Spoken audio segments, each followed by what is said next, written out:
Hey everyone, tonight we embark on an extraordinary journey through 3 centuries of fire and blood, dragons and betrayal, conquest and collapse. The complete rise and fall of House Targaryen, from Aegon the Conqueror's first flame to the last king's madness. A dynasty that ruled with dragons, lived by prophecy, and died by their own obsessions with power and purity. Picture the Iron Throne gleaming in the shadows of the Red Keep, forged from 1,000 swords of defeated enemies. Imagine the roar of Balerion the Black Dread as he descended upon Harrenhal, his flames melting stone itself. Feel the weight of 300 years of secrets, civil wars, and the slow extinction of magic from the world. So before we begin this epic tale, take a moment to like this video and subscribe, but only if you genuinely enjoy these deep dives into the legends of Westeros. Let me know in the comments where you're listening from and what draws you most to the Targaryen story. Is it their dragons, their madness, or perhaps the tragic beauty of a house that flew too close to the sun? Now, settle in comfortably, dim those lights, maybe turn on some gentle background sound. We have 3 hours ahead of us, and every minute will reveal another layer of this incredible dynasty. But tonight's story begins with a mystery that has haunted maesters for generations. Deep in the vaults beneath Dragonstone, ancient scrolls speak of Aegon's true purpose for conquering Westeros. Not glory, not expansion, but something far more terrifying. A dream that came to him in the flames, showing ice demons descending from the far north, a long night that would consume all life, and a prince that was promised who would stand against the darkness. Yet here's what the histories don't tell you. 3 centuries later, as Aerys the Mad King screamed about burning them all, as his son Rhaegar died at the Trident, convinced he was that promised prince, the same prophetic flames that drove Aegon's conquest had become the very curse that would destroy his bloodline forever. How does a dynasty, founded on a noble dream of saving the world, become so consumed by madness and fire that they nearly destroy the very kingdom they were meant to protect? How do the descendants of dragon lords become the architects of their own doom? And what really happened in those final moments at Dragonstone when the last dragon eggs were spirited away, carrying with them the fading embers of Valyrian magic? Tonight, we'll uncover the hidden threads that connect Aegon's prophetic dreams to the Dance of Dragons, the Blackfire rebellions to Robert's hammer, and the very moment when the wheel of power that the Targaryens created finally turned to crush them. We'll witness the birth of legends and the death of dragons, the rise of kings and the fall of dynasties, all woven together by fate, prophecy, and the terrible price of power. This is more than just a timeline of kings and wars. This is the story of how destiny itself can become a prison. How the very qualities that raise a house to greatness can plant the seeds of its destruction. From the conquest to the rebellion, from fire and blood to ice and song, this is the complete, unvarnished truth of the Dragon Kings. The night is long, the story is vast, and the dragons are waiting. Let's begin where it all started, with 3 dragons and a dream that would reshape the world. We find ourselves in the time after legends, when the great castles of Westeros stand testament to 3 centuries of Targaryen rule. The Red Keep rises above King's Landing like a crimson crown, its towers reaching toward skies that once knew the shadow of dragons. In the throne room, the Iron Throne sits empty now, its twisted metal surface still bearing the scars of dragonfire from its forging, still holding the echoes of all who ruled from its cruel embrace. But our story begins not in that throne room, but in the ancient halls of the Citadel in Old Town, where a master chronicler has spent decades gathering the scattered pieces of Targaryen history. This scholar, weathered by years of research and haunted by the weight of truth, has access to records that survived Robert's purges, testimonies that escaped the flames of war, and artifacts that still whisper of dragons and prophecy. Beside him works Archmaester Gildane, keeper of histories, whose chain bears links of gold and silver, iron and copper, each metal representing a different field of knowledge. His eyes have grown dim from reading by candlelight, but his memory holds 3 centuries of royal successions, noble betrayals, and the slow decline of magic from the world. He speaks in measured tones, choosing each word carefully, for he has learned that the truth about the Targaryens is often more terrible than any lie. Their companion in this endeavor is Septa Barba, once a lady of noble birth who witnessed the final days of the Targaryen dynasty firsthand. She served in the Red Keep during Aerys's reign, saw the madness grow in the king's eyes, heard Rhaegar's desperate whispers about prophecies, and promised princes. Her faith has been tested by the horrors she witnessed, but her memory remains sharp as Valyrian steel, and her testimony provides the human cost behind every royal decision.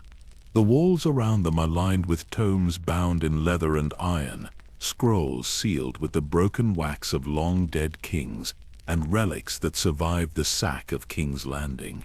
Ancient Targaryen tapestries hang between the shelves, their 3-headed dragons faded but still proud, their red and black threads telling stories of conquest and glory that ended in ash and blood. Here in this sanctuary of knowledge, where the only sounds are the scratch of quills on parchment and the whisper of turning pages, our chroniclers have gathered to tell the complete truth.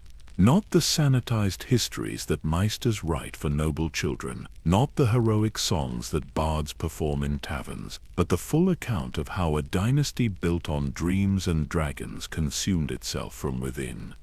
Outside the windows, Old Town continues its eternal dance of commerce and learning, its people going about their daily lives unaware that in this tower, the final judgment on 3 centuries of kings is being written. The High Tower's beacon shines through the night, a light that has guided ships safely to harbor for thousands of years. Much like the truth these scholars seek to preserve, will guide future generations away from the mistakes of the past.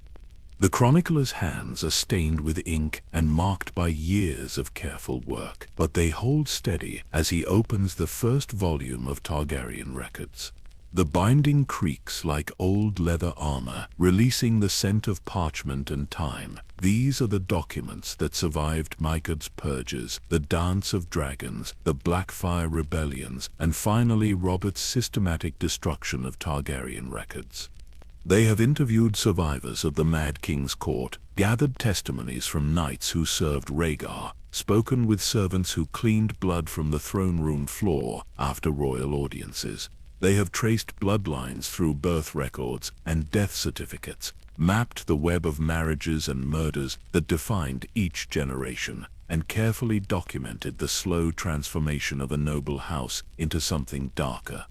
The weight of this responsibility sits heavy on their shoulders. They know that they are likely the last generation to have access to living witnesses of the Targaryen era. Soon, all who remembered dragons flying over King's Landing will be gone, taking their memories with them to the grave. This chronicle they create tonight may be the only complete record that survives for future historians. As our chronicler lifts his quill and begins to write the first words of this massive undertaking, he knows that he is not just recording history, but attempting to understand the very nature of power itself. How does a house rise from the ashes of Valyria to rule a continent? What drives kings to madness and kingdoms to civil war? And why do the very qualities that create a dynasty inevitably become the forces that destroy it? The candles flicker in their holders, casting dancing shadows across the pages of history. The chronicler takes a deep breath, steadies his hand, and begins to write the first line of what will become the definitive account of the Dragon Kings. It begins, as all great stories do, with fire and blood, dreams and destiny, and 3 dragons flying west toward a throne that did not yet exist but would define the fate of the world. The discovery came on a rain-soaked evening in the depths of Dragonstone's ancient library, when our chronicler's fingers traced along a hidden compartment in a desk that once belonged to Maester Cresson. Inside lay a collection of documents that had somehow survived centuries of war, purges, and deliberate destruction. These were not the official histories that filled the shelves of the Red Keep, but private letters, personal journals, and prophetic writings that revealed the true motivations behind the Targaryen conquest. The first document bore the seal of Aegon himself, pressed into black wax with the three-headed dragon. As the chronicler carefully unfolded the brittle parchment, he realized he was holding something historians had believed lost forever. Aegon's personal account of the dream that drove him to conquer Westeros. The words, written in High Valyrian script, spoke not of ambition or glory, but of ice and darkness, of dead things walking, and of a song that echoed between fire and ice.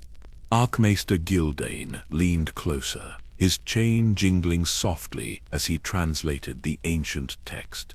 According to Aegon's own words, the conquest was never about expanding Valyrian power or claiming new lands. Instead, it was born from a terrifying vision that came to him in the flames of his dragon's breath. He saw the realm divided and weak, unable to stand against an enemy that would emerge from the far north when winter came, that would last a generation. The vision showed him armies of the dead marching south, their blue eyes gleaming like winter stars, led by creatures of ice and shadow that had not walked the earth since the Age of Heroes. In this prophetic dream, Aegon witnessed the futility of the Seven Kingdoms' petty squabbles in the face of such existential darkness. He saw that only a united realm, ruled by dragonfire and bound by shared purpose, could hope to stand against what was coming. But there was more to the prophecy than just warning of danger. The flames also spoke of hope, of a prince that would be promised, born of his bloodline when the world needed salvation most. This promised prince would wield both ice and fire, unite the realms of men, and stand as the final bulwark against the long night. The prophecy was specific enough to be believed, vague enough to haunt every generation that followed. Septa Barber discovered the next crucial piece of the puzzle in a prayer book that had belonged to Queen Rhaenys, Aegon's younger wife. Hidden between the pages of devotional texts were pressed flowers and handwritten notes that revealed the personal cost of living with such terrible knowledge. Rhaenys wrote of nightmares that plagued the royal family, of children born with old souls and ancient fears, of the weight of destiny that bent their backs like carrying stone. The sister queens, Rhaenys and Visenya, had both shared Aegon's visions to varying degrees. Visenya, the warrior queen, embraced the darkness of the prophecy, believing that strength and cruelty were necessary to prepare the realm for what was coming. She advocated for harsh measures, for breaking the spirits of the conquered kingdoms so completely that they could never again divide in the face of common threat. Rhaenys, gentler by nature, but no less committed to their cause, focused on the cultural unification that would be needed. She established customs and laws that would bind the Seven Kingdoms together, not just through fear but through shared identity. Her efforts to create a common language, common laws, and common purpose were all designed with the future war in mind. Our chronicler found himself deeply troubled by these revelations. Every history he had ever read portrayed Aegon as a conqueror driven by typical Valyrian ambition, yet here was evidence that the man who forged the Iron Throne did so not for personal glory, but because he believed the very survival of humanity depended on it. The weight of such responsibility, such terrible foreknowledge, would have crushed a lesser man. The final document in the hidden collection was perhaps the most chilling of all. It was a letter from Aegon to his descendants, sealed and intended to be opened only by future Targaryen kings in times of great crisis. The chronicler's hands trembled as he broke the ancient wax, knowing that he was likely the first person in centuries to read these words. In this letter, Aegon warned his heirs that the prophecy would be both their greatest strength and their most dangerous weakness. He wrote of how the knowledge of coming darkness might drive future kings to madness, how the burden of preparing for an enemy that might not come for generations would test every ruler who sat the Iron Throne. He cautioned that the very power needed to unite the realm could corrupt his bloodline, turning protectors into tyrants. Most disturbing of all, Aegon predicted that his own descendants might become so consumed with the prophecy that they would lose sight of the humanity they were meant to protect. He wrote, "Fire consumes, but ice preserves. We who wield flame must never forget that our purpose is to warm hearths, not burn kingdoms. Yet I fear that kings born to dragon's blood may find the distinction difficult to maintain." The chronicler paused in his reading. Understanding now why these documents had been hidden away, they revealed not just the noble intentions behind the conquest, but the seeds of every tragedy that would follow. Every Targaryen king who descended into madness, every civil war that tore the realm apart, every moment when the protectors became the very threat they were meant to guard against, all of it could be traced back to this original burden of knowledge. As he carefully placed the documents back in their protective wrapping, the chronicler realized that he was no longer just recording history. He had accepted the role of final witness to a 300-year tragedy, a story that began with the best of intentions and ended in madness and fire. The true horror of the Targaryen dynasty was not that they became monsters, but that they became monsters while trying to save the world. The rain continued to fall outside Dragonstone's ancient walls, and somewhere in the castle's depths, the dragons carved into the stone seemed to whisper of dreams and nightmares, of prophecies that became curses, and of the terrible price of bearing the weight of tomorrow's darkness on today's shoulders. The journey into the complete truth of the Dragon Kings had officially begun, and there would be no turning back from what lay ahead. With trembling hands and hearts heavy with newfound knowledge, our chroniclers committed themselves to uncovering the complete truth, no matter how terrible it might prove to be. The revelation of Aegon's prophetic motivations had shattered everything they thought they knew about Targaryen history. Now they understood that every decision, every conquest, every moment of apparent madness might have deeper roots than anyone had ever imagined. Their first step was to examine Aegon's conquest itself through this new lens of understanding.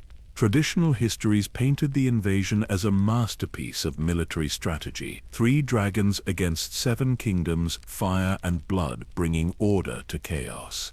But armed with knowledge of the true prophecy, our scholars began to see different patterns, subtler purposes behind every major decision.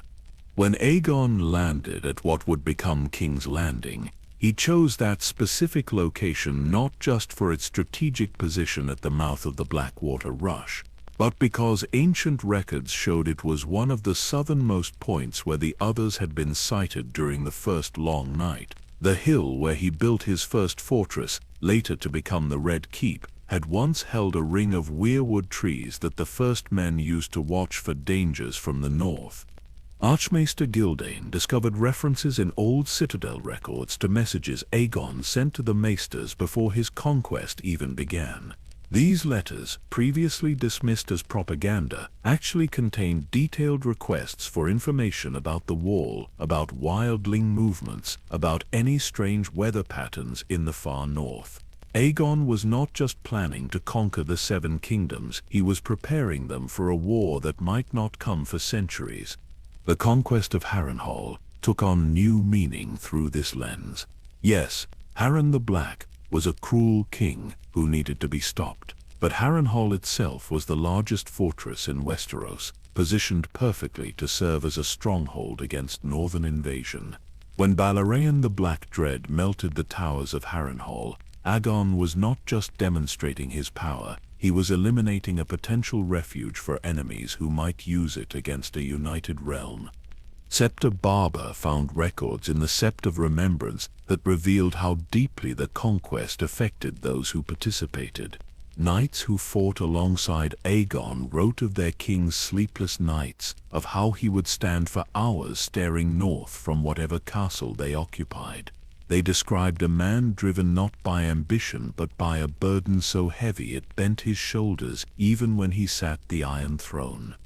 The decision to forge that throne from the swords of defeated enemies carried symbolic weight that went beyond mere intimidation.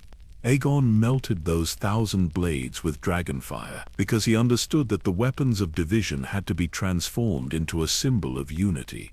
Every sword in the Iron Throne represented a kingdom, a house, a tradition that had to be surrendered for the greater purpose of preparing for the darkness to come. Visenya and Rhaenys, the sister queens, each played crucial roles in this grand design. Visenya focused on building the military infrastructure that a united realm would need. She established the Kingsguard not just as royal protectors, but as an elite force that could serve as the backbone of resistance against supernatural enemies. The 7 knights of the Kingsguard were chosen not just for their skill with conventional weapons, but for their unwavering loyalty and their ability to inspire others in the darkest hours. Rhaenys took on the task of cultural unification, understanding that shared beliefs and traditions would be just as important as shared armies. She worked tirelessly to blend the customs of the 7 kingdoms into something new, something that would hold together even under the pressure of the most terrible siege. Her efforts to integrate the faith of the 7 with respect for the old gods, to honor both southern chivalry and northern pragmatism, were all designed to create bonds stronger than political alliance. The chronicler found himself moved by the personal sacrifices these 3 dragon lords made for their vision. Letters between Aegon and his sisters revealed the loneliness of bearing such terrible knowledge, the isolation of preparing for a war that everyone else would dismiss as madness. They could not tell their subjects the true reason for their harsh measures, could not explain why unity was more important than independence, could not share the visions that drove them to seemingly impossible decisions. As Aegon aged, the weight of the prophecy began to show more clearly. Courtiers wrote of a king who seemed to age years in months, whose hair turned white, not from the passage of time, but from the burden of terrible dreams. He would spend entire nights walking the battlements of the Red Keep, staring north toward the wall, waiting for ravens that might bring news of the threat he knew must eventually come. The establishment of the royal line carried its own tragic purpose. Aegon's children were raised not just as heirs to a throne, but as bearers of prophetic knowledge that might drive them mad. Each prince and princess was taught from childhood about the coming darkness, prepared for a burden that might not fall on them, but would certainly fall on someone in their bloodline. When Aegon finally died, the official histories recorded his peaceful passing surrounded by his family. But private accounts told a different story. In his final moments, the old king spoke not of his conquests or his achievements, but of his failures. He whispered about the prophecy unfulfilled, about the preparations incomplete, about the terrible possibility that his dynasty might not prove strong enough for the task ahead. His last words, recorded only by Maester Garn, who attended his deathbed, were a warning to his descendants. "The dragon must have 3 heads," he said, "but fire alone will not be enough. When the time comes, remember that ice preserves what fire would consume. The prince that was promised must understand both." These cryptic words would haunt Targaryen rulers for generations, each interpreting them according to their own understanding and their own fears. The chronicler closed the volume containing Aegon's death records and looked up at his companions. They had begun this journey thinking they were simply documenting the rise and fall of a royal house. Now they understood they were tracing the story of a family chosen by fate to carry an impossible burden, a dynasty doomed from its inception to either save the world or be destroyed by the attempt. Outside the windows of their study chamber, the first light of dawn was beginning to touch the walls of Dragonstone. The ancient castle had stood through 3 centuries of Targaryen rule, had witnessed the birth of dragons and the death of dreams. Now it served as the repository for their final secrets, the last resting place of truths too dangerous for the living world. The journey through the complete Targaryen timeline stretched ahead like a long, dark road, marked by the tombstones of kings and the ashes of dragons. But armed with this new understanding of their true purpose, our chroniclers were ready to uncover every hidden truth. No matter how terrible, no matter how tragic, the dynasty that began with noble dreams was about to reveal all the ways those dreams could transform into nightmares. The early years following Aegon's conquest revealed patterns that would echo through 3 centuries of Targaryen rule. Patterns that our chroniclers were only now beginning to understand with their new knowledge of the prophecy. The consolidation of the 7 kingdoms was not the straightforward process of political domination that most histories suggested, but rather a desperate race against time to prepare a fractured realm for an enemy that might emerge at any moment. The first major challenge came with the integration of the North, a land whose people still remembered the last long night in their bones. Torrhen Stark, the king who knelt, made his submission to Aegon not out of cowardice, but out of ancient wisdom. Private correspondences discovered in the crypts of Winterfell revealed that Torrhen had consulted with the 3-eyed ravens and the children of the forest before making his decision. They confirmed what Torrhen already suspected: the Dragon King's conquest served a purpose greater than mere ambition. When Torrhen knelt before Aegon at the Trident, he whispered words that no history had ever recorded. According to a letter he sent to his brother Benjen afterward, Torrhen said, "The North remembers the darkness, your grace. We have waited for the dragon to wake." Aegon's response was equally telling. "Then we understand each other, Lord Stark. The North must remain strong." This exchange established a bond between House Stark and House Targaryen that went far deeper than feudal obligation. The construction of King's Landing itself served the prophecy in ways that became clear only through careful examination of the city's original plans. The placement of the Great Sept, the Royal Sept, the various guild halls and markets, all of it was designed not just for governance and commerce, but for rapid evacuation and defense. The network of tunnels beneath the city, officially built for storage and emergency access, actually created a system that could shelter hundreds of thousands of people during a prolonged siege by supernatural enemies.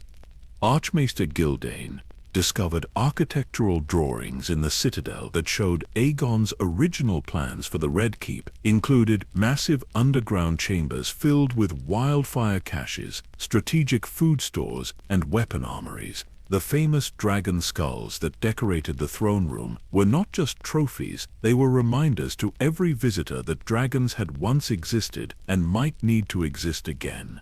The establishment of the Night's Watch as a crucial partner of the Crown took on new meaning through this lens.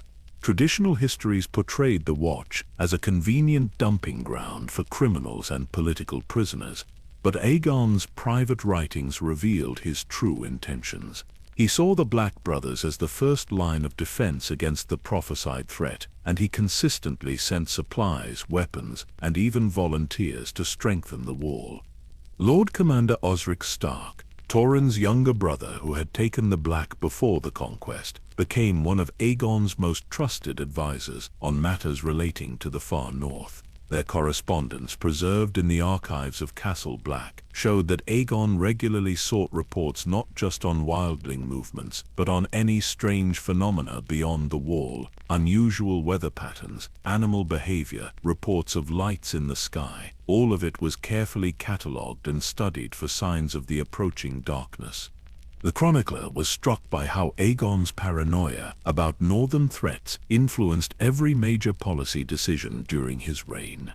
The royal marriages he arranged for his children were designed not just to secure political alliances, but to strengthen bloodlines that might need to produce the promised prince.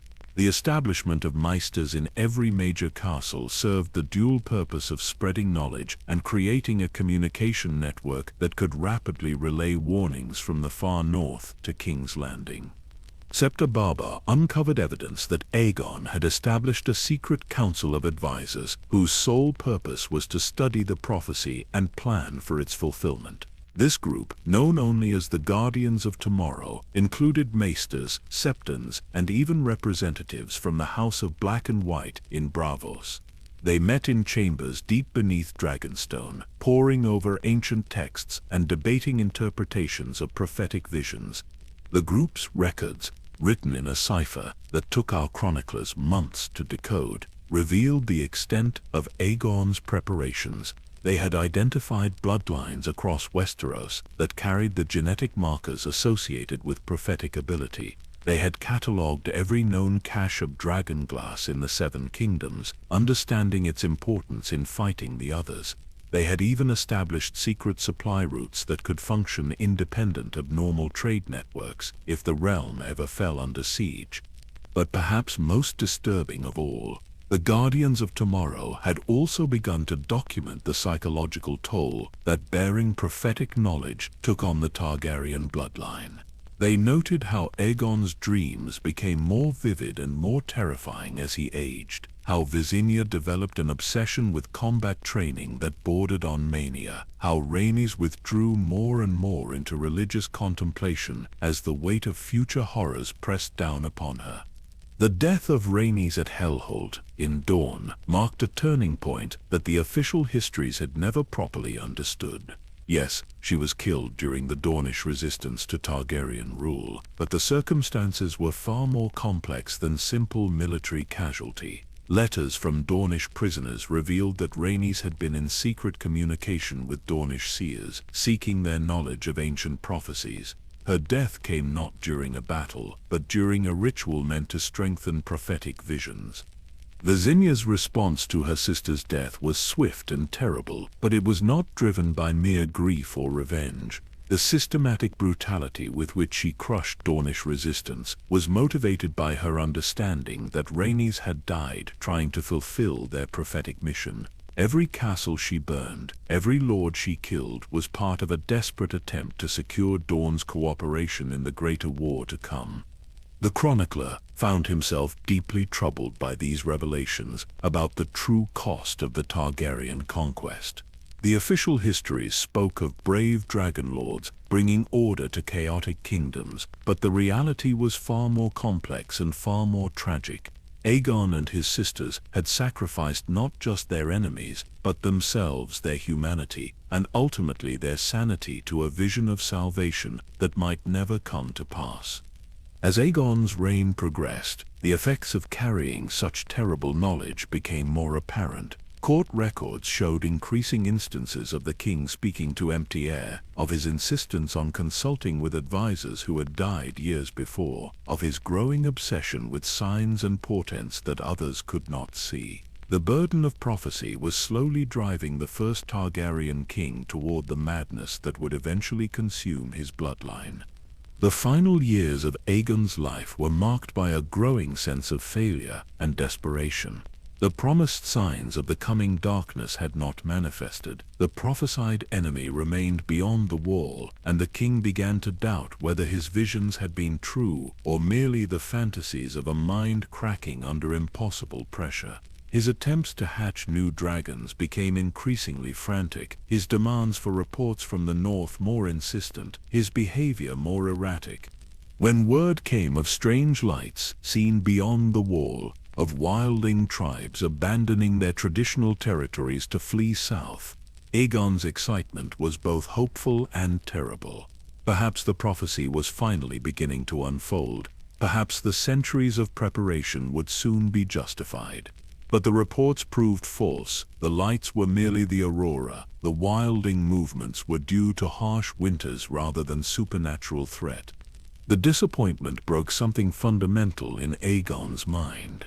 The king who had conquered 7 kingdoms, who had forged an empire from dragonfire and will, spent his final months sitting alone in the throne room, staring north through windows that looked out over a realm he had unified for a war that seemed increasingly unlikely to come.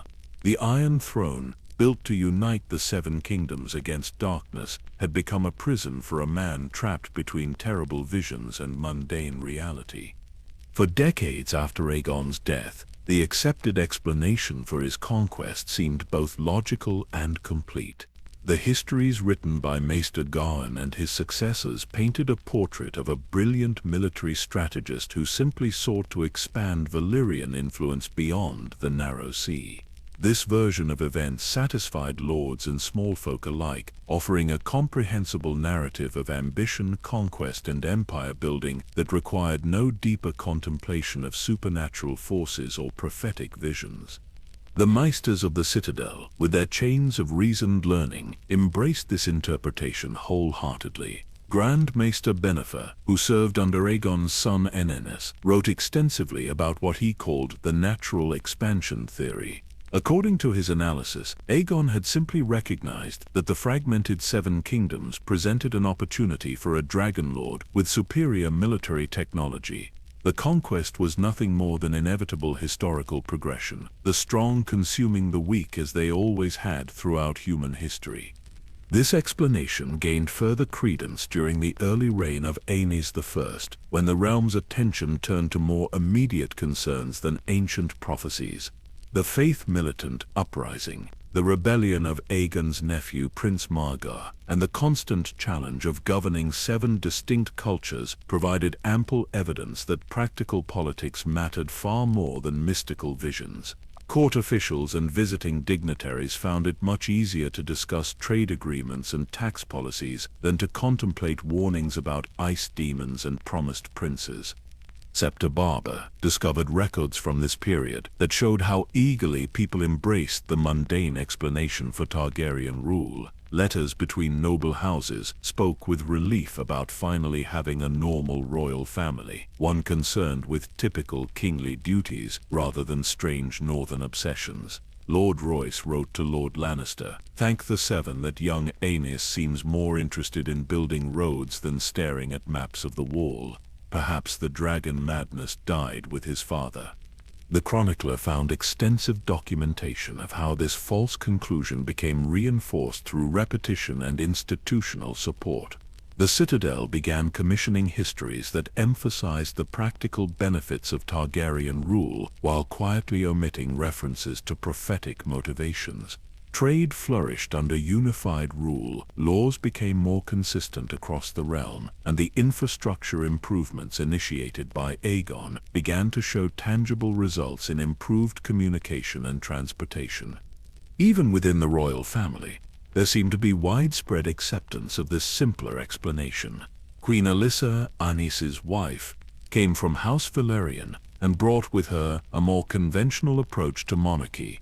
Her influence helped normalize the royal court, moving it away from the secretive councils and mysterious preparations that had characterized Aegon's reign. Palace life became more ceremonial, more focused on the visible aspects of kingship that subjects could understand and appreciate. Archmaester Gildane found evidence that this period of normalization was actually carefully orchestrated by surviving members of Aegon's inner circle, the Guardians of Tomorrow. That secret council devoted to preparing for prophetic fulfillment made a deliberate decision to allow the realm to believe in the simpler explanation. They understood that constant vigilance for supernatural threats would eventually exhaust the kingdom's resources and drive the population toward panic or skepticism. Documents from this hidden council revealed their reasoning. "Let the realm rest in ignorance," wrote Maester Qyburn, one of Aegon's most trusted advisors who had survived into Aenys' reign. The prophecy speaks of generations, not years. Better that each king bear this burden alone, than that the entire kingdom live in constant fear of shadows that may not darken our skies for centuries to come. This decision to conceal the truth created its own problems. However, without understanding the prophetic purpose behind Targaryen rule, many of the institutions and preparations established by Aegon began to lose their focus. The supply routes to the wall became neglected as mere charity to the Night's Watch. The network of communication ravens was maintained, but no longer prioritized reports from the far north. The strategic food reserves and weapon caches gradually became absorbed into normal royal treasury management. Most significantly, the training and preparation of Targaryen heirs suffered from this shift toward conventional monarchy. Aegon had been raised with full knowledge of the prophecy, but he chose not to burden his own children with such terrible responsibility. Prince Aegon and Princess Rhaena grew up learning statecraft and dragon riding, without ever understanding that their bloodline carried a cosmic purpose that transcended normal royal duties. The chronicler was struck by how quickly institutional memory could fade when not actively maintained. Within 20 years of Aegon the Conqueror's death, most of the courtiers and officials who had served during the conquest were gone, taking with them the first-hand knowledge of their king's true motivations. The new generation of servants and advisors had been raised on the simplified version of Targaryen history, and they naturally perpetuated what they had learned. Religious institutions played a particular role in reinforcing this false conclusion. The faith of the Seven, always uncomfortable with the Targaryen practice of sibling marriage and dragon worship, eagerly embraced historical interpretations that minimized the mystical aspects of royal power. High Septon Pater wrote treatises arguing that Aegon's conquest represented divine will working through conventional human ambition rather than through prophetic visions and supernatural preparation.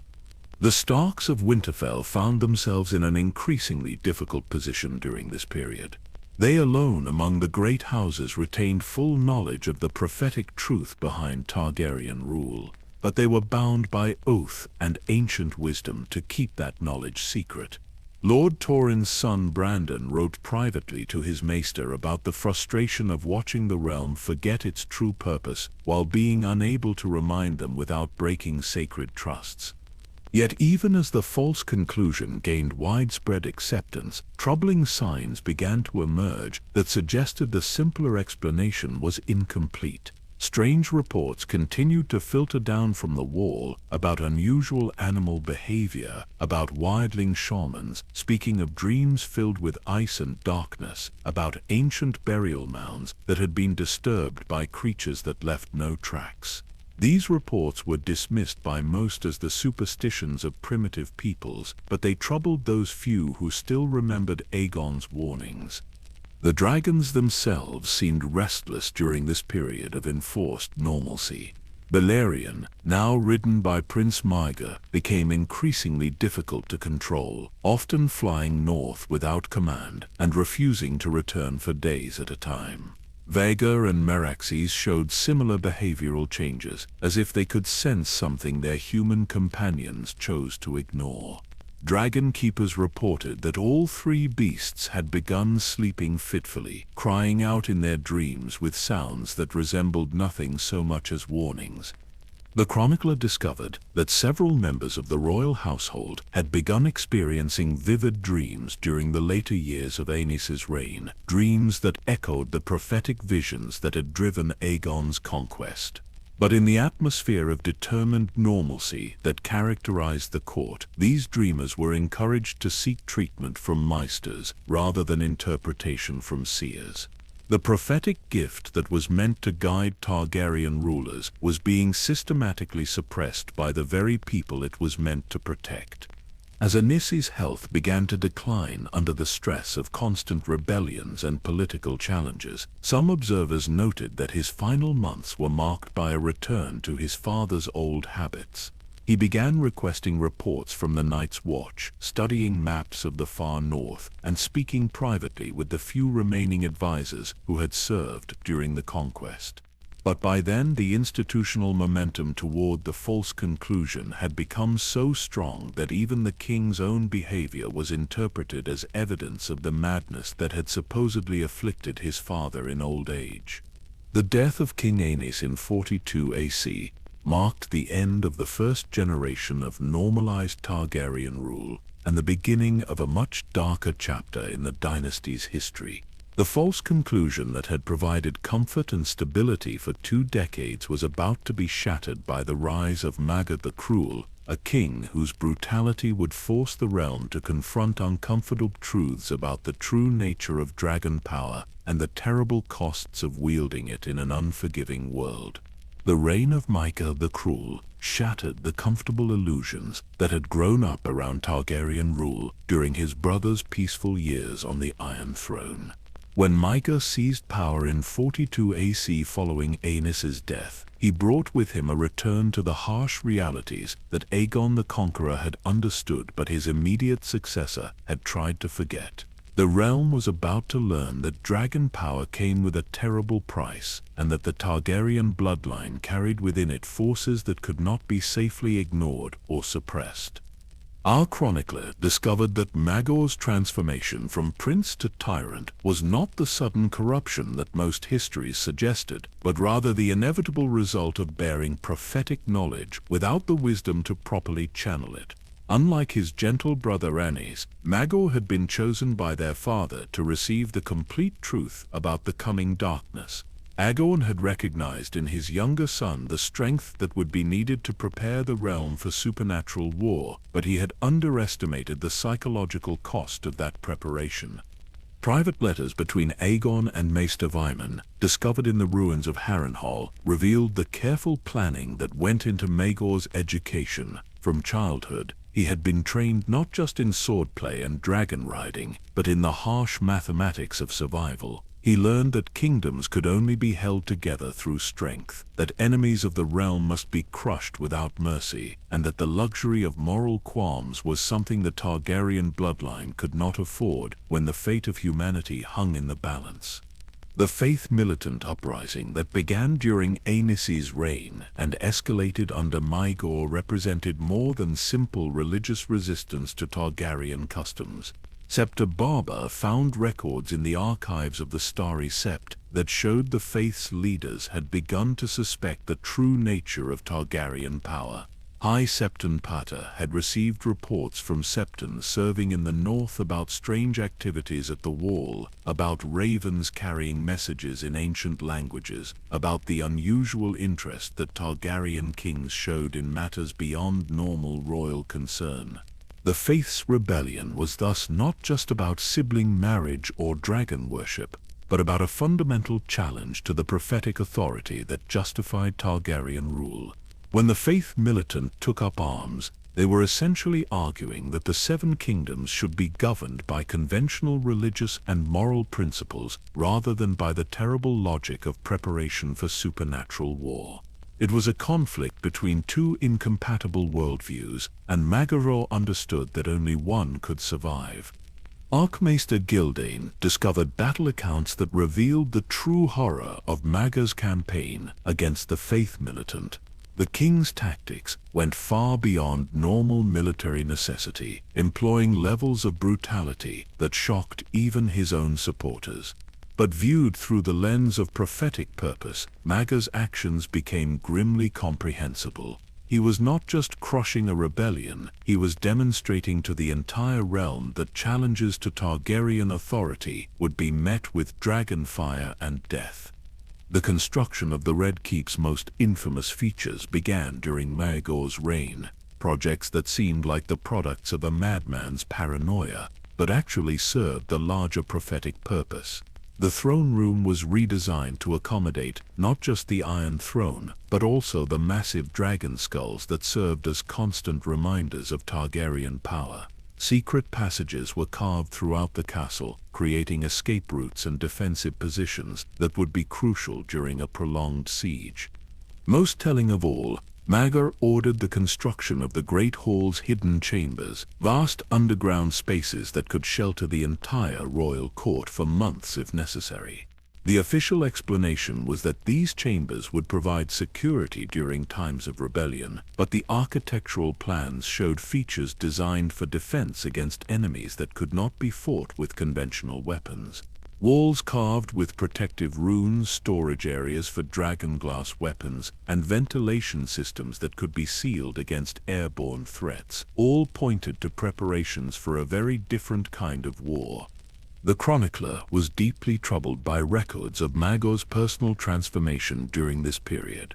Courtiers described a king who seemed to age rapidly, whose sleep was plagued by nightmares so intense that his screams could be heard throughout the Red Keep. The burden of prophetic knowledge, combined with the isolation that came from making decisions no one else could understand, began to erode Maegor's humanity in ways that his father had never intended.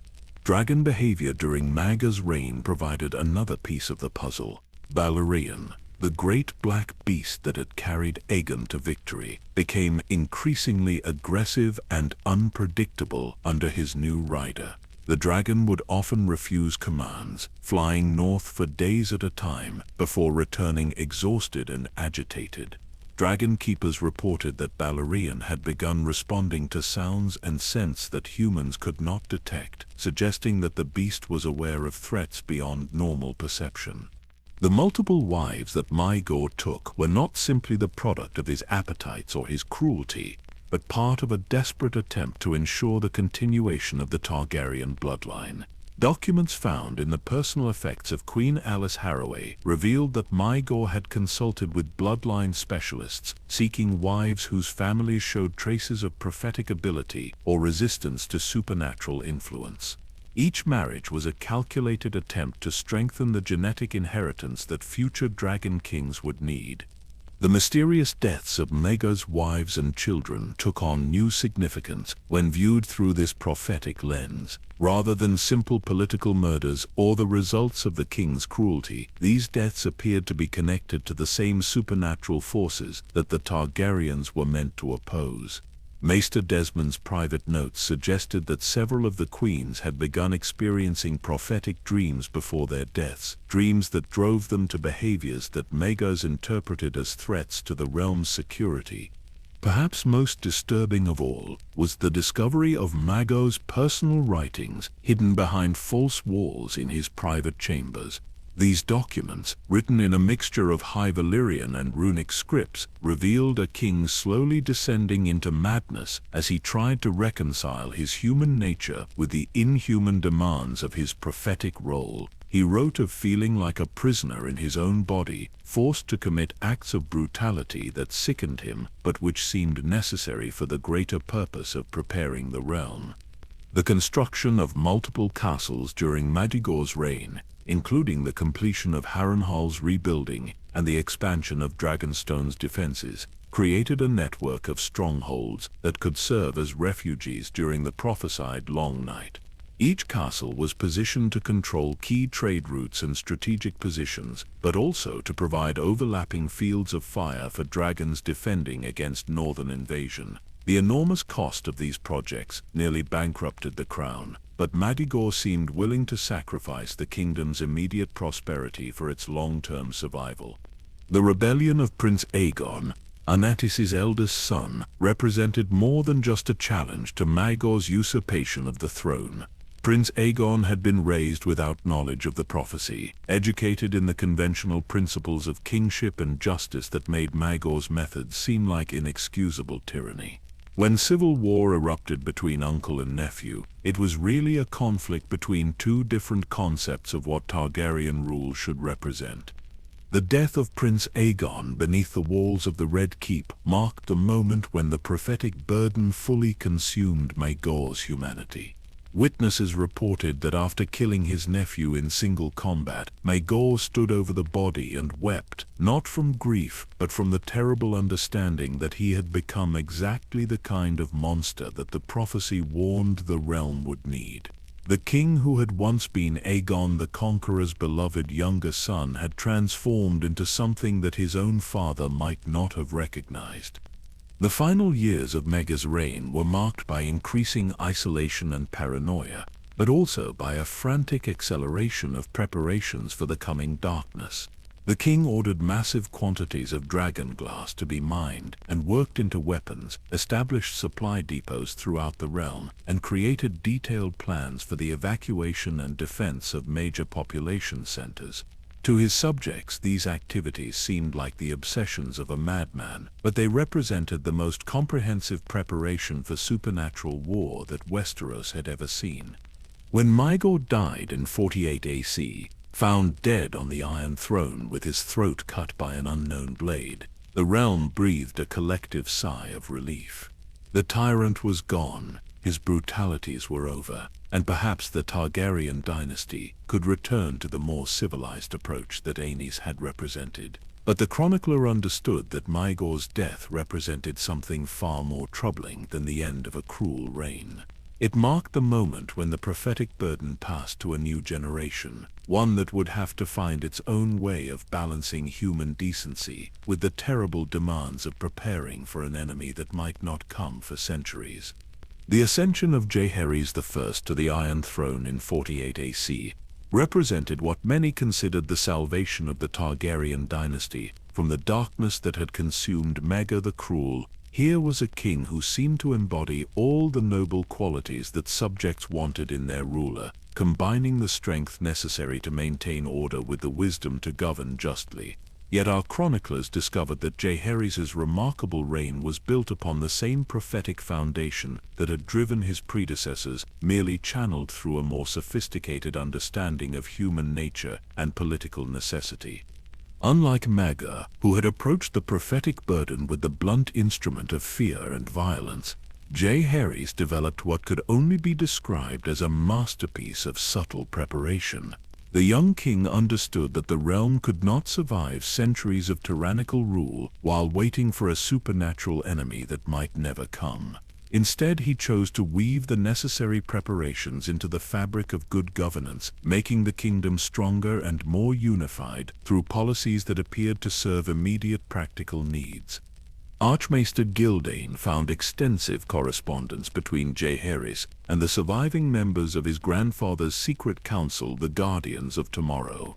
These letters revealed that the young king had been fully briefed on the prophecy shortly after his coronation, but had insisted on developing his own approach to fulfilling its demands.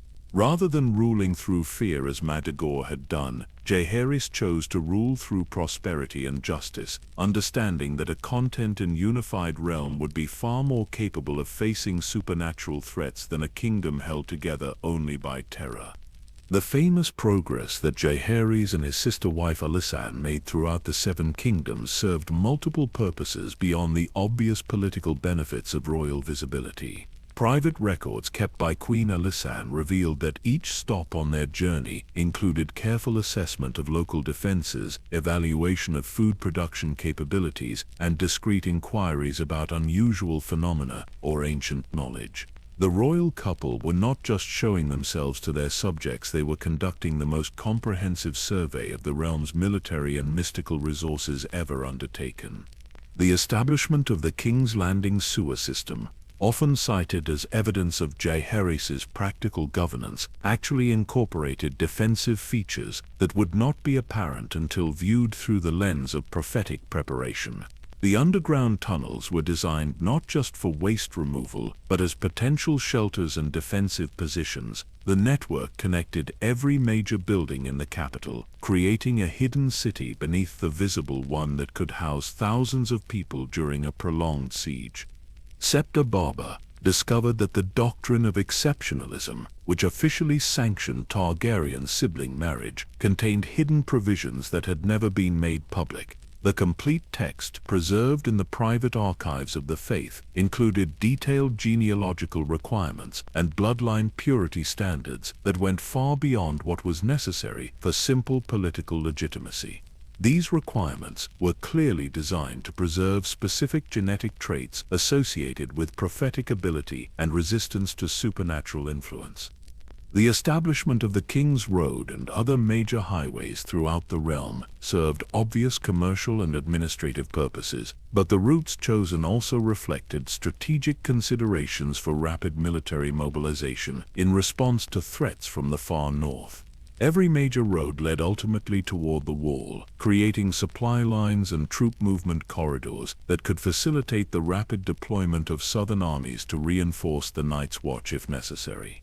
Queen Alysanne's particular focus on improving conditions for women throughout the realm included the establishment of a network of midwives and healers who were trained in recognizing signs of prophetic ability in newborn children.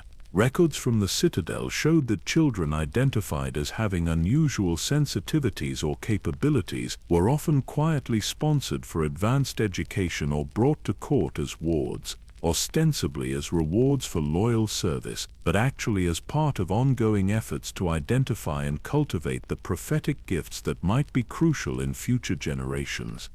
The chronicler was moved by the personal cost that Jaehaerys and Alysanne paid for their approach to the prophetic burden. Private letters between the royal couple revealed the strain of maintaining public personas as beloved rulers, while privately preparing for horrors that they could never explain to their subjects. Alysanne wrote of nightmares that plagued both of them, dreams filled with ice and darkness that left them exhausted and fearful, but which they could share with no one except each other.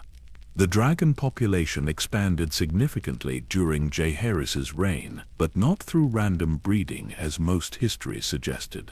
Careful study of genealogical records kept by the dragon keepers revealed that the king had instituted a systematic breeding program designed to produce dragons with specific characteristics. Larger dragons like Vermithor and Silverwing were bred for their capacity to carry heavy loads over long distances, while smaller, more agile beasts were selected for speed and maneuverability in combat against unusual opponents.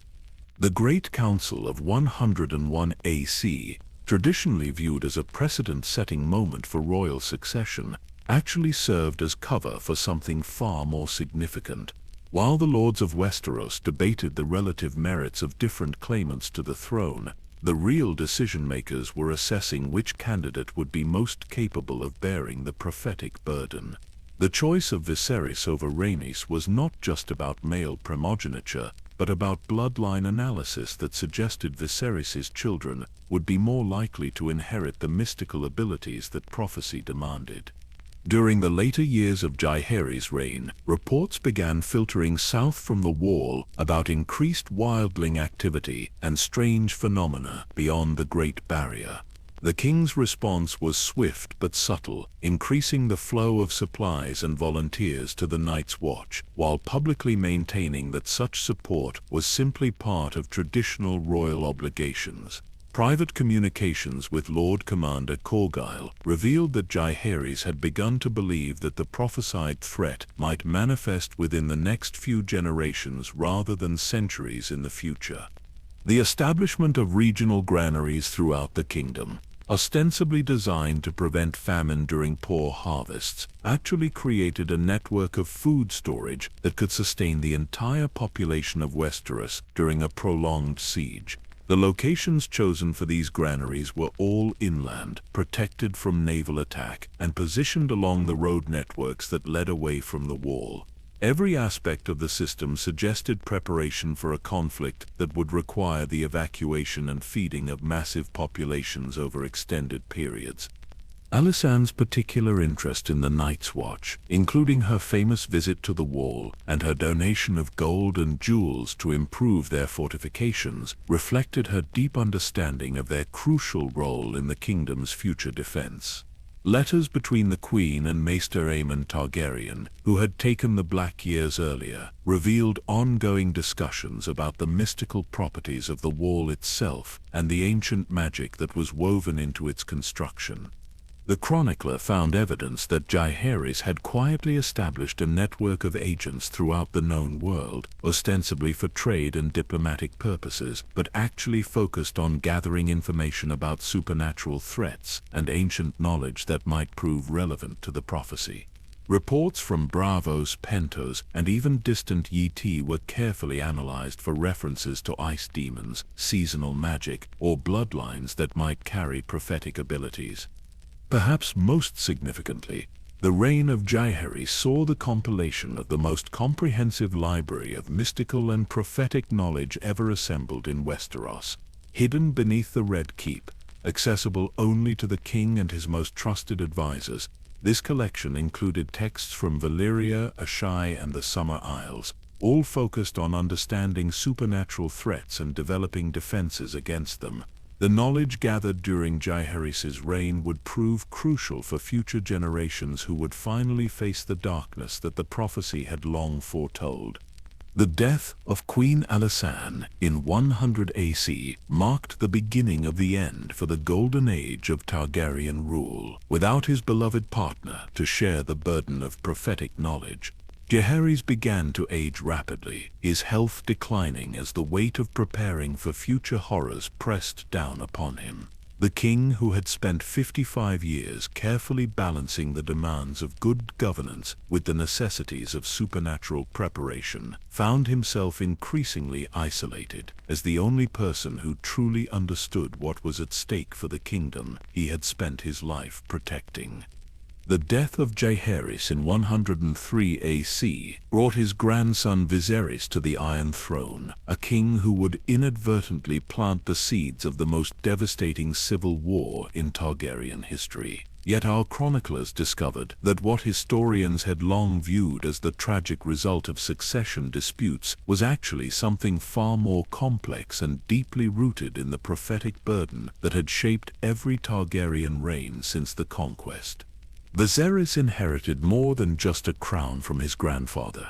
He received the complete weight of prophetic knowledge that had been carefully preserved and refined over 6 decades of Jaehaerys' rule. But unlike his predecessors, who had each found their own way of channeling this terrible responsibility, Viserys faced a unique challenge that would prove beyond his ability to resolve. The prophecy spoke of a prince that was promised, but it offered no clear guidance about which of his children might fulfill that role.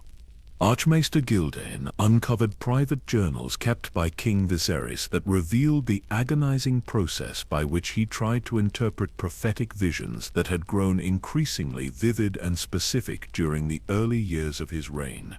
The dreams that had once shown general images of ice and darkness now contained detailed glimpses of specific people and events.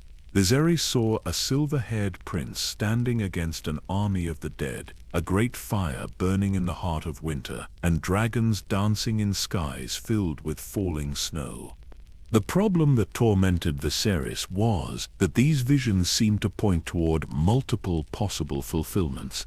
His daughter Rhaenyra, born of his marriage to Queen Aemma Arryn, showed signs of prophetic ability from an early age, experiencing dreams that echoed her father's visions with startling accuracy. But his son Aegon, born later to his second wife Queen Alicent Hightower, displayed the kind of raw dragon-bonding ability that suggested he might possess the power necessary to command the great beasts in supernatural warfare. Septa Barba found correspondence between King Viserys and Maester Mellors that revealed the depth of the king's spiritual crisis.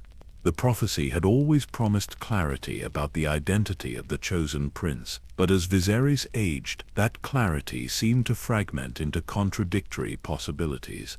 The burden that had driven his ancestors to greatness now threatened to paralyze him with indecision, and the kingdom began to suffer as their king struggled with choices that seemed to transcend normal human judgment. The appointment of Rhaenyra as heir was not the simple matter of royal preference that most histories suggested, but rather the result of extensive consultations with surviving members of the Guardians of Tomorrow. These advisors, now elderly men who had served since Jaehaerys' reign, used ancient divination techniques and bloodline analysis to argue that the prophetic prince must come through the female line. Their reasoning was based on obscure Valyrian texts that suggested the power to command dragons was actually matrilineal, passed from mother to child, in ways that conventional inheritance laws did not recognize. The chronicler was deeply moved by records of the psychological toll that this decision took on Viserys. Private letters to his brother Daemon revealed a king tormented by doubt, wondering if his choice of heir was based on mystical insight or merely personal affection for his beloved daughter. The weight of potentially condemning the realm to supernatural destruction through a single wrong decision began to consume Viserys' health and happiness in ways that his subjects could never understand. The remarriage to Alicent Hightower, traditionally viewed as a political alliance with one of the kingdom's most powerful families, actually represented Viserys' desperate attempt to create multiple possible paths for prophetic fulfillment. Documents from the House Targaryen revealed that Otto Hightower had been one of the few non-Targaryens ever admitted to knowledge of the prophecy, and his daughter's marriage to the king was specifically designed to produce children who might carry the necessary bloodline traits from both parents. The birth of Prince Aegon the Younger created a crisis that Viserys was never able to resolve satisfactorily. The boy showed immediate signs of extraordinary dragon affinity, bonding with Sunfire while still a toddler in ways that dragon keepers had never witnessed before. Yet Rhaenyra remained the acknowledged heir, and her own children began to display prophetic abilities that seemed to grow stronger with each generation. The kingdom now had multiple potential fulfillments of the prophecy, and no clear way to determine which path would lead to salvation rather than destruction. The tournament at Harrenhal in 129 AC, ostensibly held to celebrate the king's 20th year on the throne, actually served as a gathering point for the various factions that had formed around different interpretations of the prophecy. The Blacks, supporting Rhaenyra's claim, argued that the promised prince must be born of the direct line from Jaehaerys through Bellon and Viserys. The Greens, favoring Prince Aegon, contended that the prophecy required a male heir with the strongest possible dragon bond, regardless of birth order. Behind the pageantry of knights and tournaments, a more serious conference was taking place among the surviving scholars and advisors who had dedicated their lives to preparing for prophetic fulfillment. Maester Orwyle's private notes, discovered in the ruins of the Red Keep, revealed heated debates about bloodline purity, dragon genetics, and the interpretation of ancient Valyrian prophecies that had never been intended to guide royal succession disputes. The death of Queen Aemma during childbirth represented more than personal tragedy for King Viserys. It marked the moment when the prophetic burden became impossible for him to bear alone. Aemma had been his closest confidant in matters relating to the prophecy, the one person with whom he could share his fears and doubts about the choices he was making. Without her counsel and support, Viserys began to make increasingly erratic decisions that reflected his growing desperation to ensure that the prophecy would be fulfilled regardless of which child inherited his throne. The final years of Viserys' reign were marked by a series of compromises that satisfied no one and prepared the kingdom for civil war.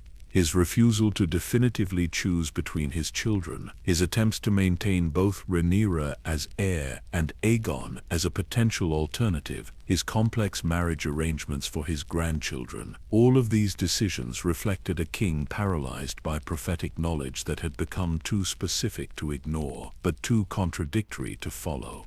The chronicler found evidence that Viserys had begun experiencing prophetic dreams of unprecedented intensity during his final months. These visions showed him glimpses of the civil war that his indecision would unleash, dragons fighting dragons while the true enemy gathered strength in the far north. The king, who had spent 26 years trying to preserve his dynasty for its prophetic purpose, was forced to watch helplessly as that same purpose drove his family toward destruction. When Viserys died in 129 AC, he left behind a kingdom with two potential heirs, both of whom believed they carried the blood of the promised prince, both of whom commanded dragons, and both of whom were prepared to fight to the death for a throne that had never been about personal power, but about the survival of humanity itself. The prophecy that had once unified the Targaryen dynasty under a common purpose had finally become the force that would tear it apart. The succession crisis that followed Viserys' death was not just a political dispute between rival claimants, but a theological crisis about the nature of prophecy itself. Had the gods given the Targaryens multiple paths to salvation, or had human ambition corrupted divine revelation beyond recognition?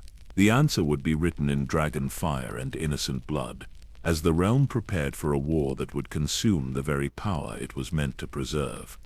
The Dance of Dragons was about to begin, and with it, the Targaryen dynasty would learn the terrible cost of allowing prophetic knowledge to become entangled with human politics. The war that followed would not just determine who sat the Iron Throne, but whether the dragon bloodline would survive long enough to fulfill its ultimate purpose when the real enemy finally emerged from the lands of always winter. The Dance of Dragons began not with the death of King Viserys, but with the terrible realization that the Targaryen bloodline had become so focused on preparing for a future war that it had forgotten how to prevent civil war in the present. When Queen Alicent and her supporters crowned Prince Aegon as king while Princess Rhaenyra was away from the capital, they set in motion a conflict that would reveal the most devastating truth about prophetic knowledge, its power to corrupt even the noblest intentions. Our chroniclers discovered that both sides in the coming war possessed documents that seemed to support their interpretation of the prophecy. Rhaenyra had inherited from her father a collection of ancient Valyrian texts that spoke of a queen who would rule in darkness, bringing fire to melt the ice that threatened to consume the world. Aegon's supporters pointed to equally ancient sources that described a king whose dragon would be the last light burning when all other flames had been extinguished by supernatural winter. Archmaester Gildain found evidence that the conflict was orchestrated from its earliest stages by advisors who had come to believe that only through trial by fire could the true heir be identified. Otto Hightower and Lord Corlys Velaryon, despite their public enmity, had privately corresponded about the necessity of forcing the prophecy to reveal its chosen candidate through warfare. They had concluded that divine will would ensure victory for whichever claimant was truly meant to fulfill the ancient promise. The first blood spilled in the dance revealed the horrifying reality that dragons killing dragons was the exact opposite of what the prophecy required. When Prince Lucerys was killed by his uncle Aemond at Storm's End, more than just a young prince died with him. Arax, his dragon, represented a significant portion of the Targaryen dynasty's military strength against supernatural enemies. Each dragon death weakened the kingdom's ability to face the true threat that still lurked beyond the wall. Septa Barba uncovered private letters between Queen Rhaenyra and her uncle Daemon that revealed the psychological transformation that warfare wrought upon the dragon-riding elite. As the conflict escalated, both leaders began to experience prophetic dreams that seemed to justify increasingly brutal tactics. Rhaenyra saw visions of herself standing triumphant over fields of ice, while Daemon dreamed of leading dragons against armies of the dead. The prophecy was providing each side with the motivation they needed to destroy the very power it was meant to preserve. The Battle of Rook's Rest demonstrated the full horror of dragons fighting dragons when Prince Rhaenys and her great beast Meleys fell beneath the combined assault of King Aegon on Sunfire and Prince Aemond on Vhagar. The queen who never was died believing she was defending the true heir to the prophecy, while her killers were equally convinced that they were preserving the bloodline for its destined purpose. The truth that none of them could see was that every dragon death brought the realm closer to helplessness against supernatural invasion.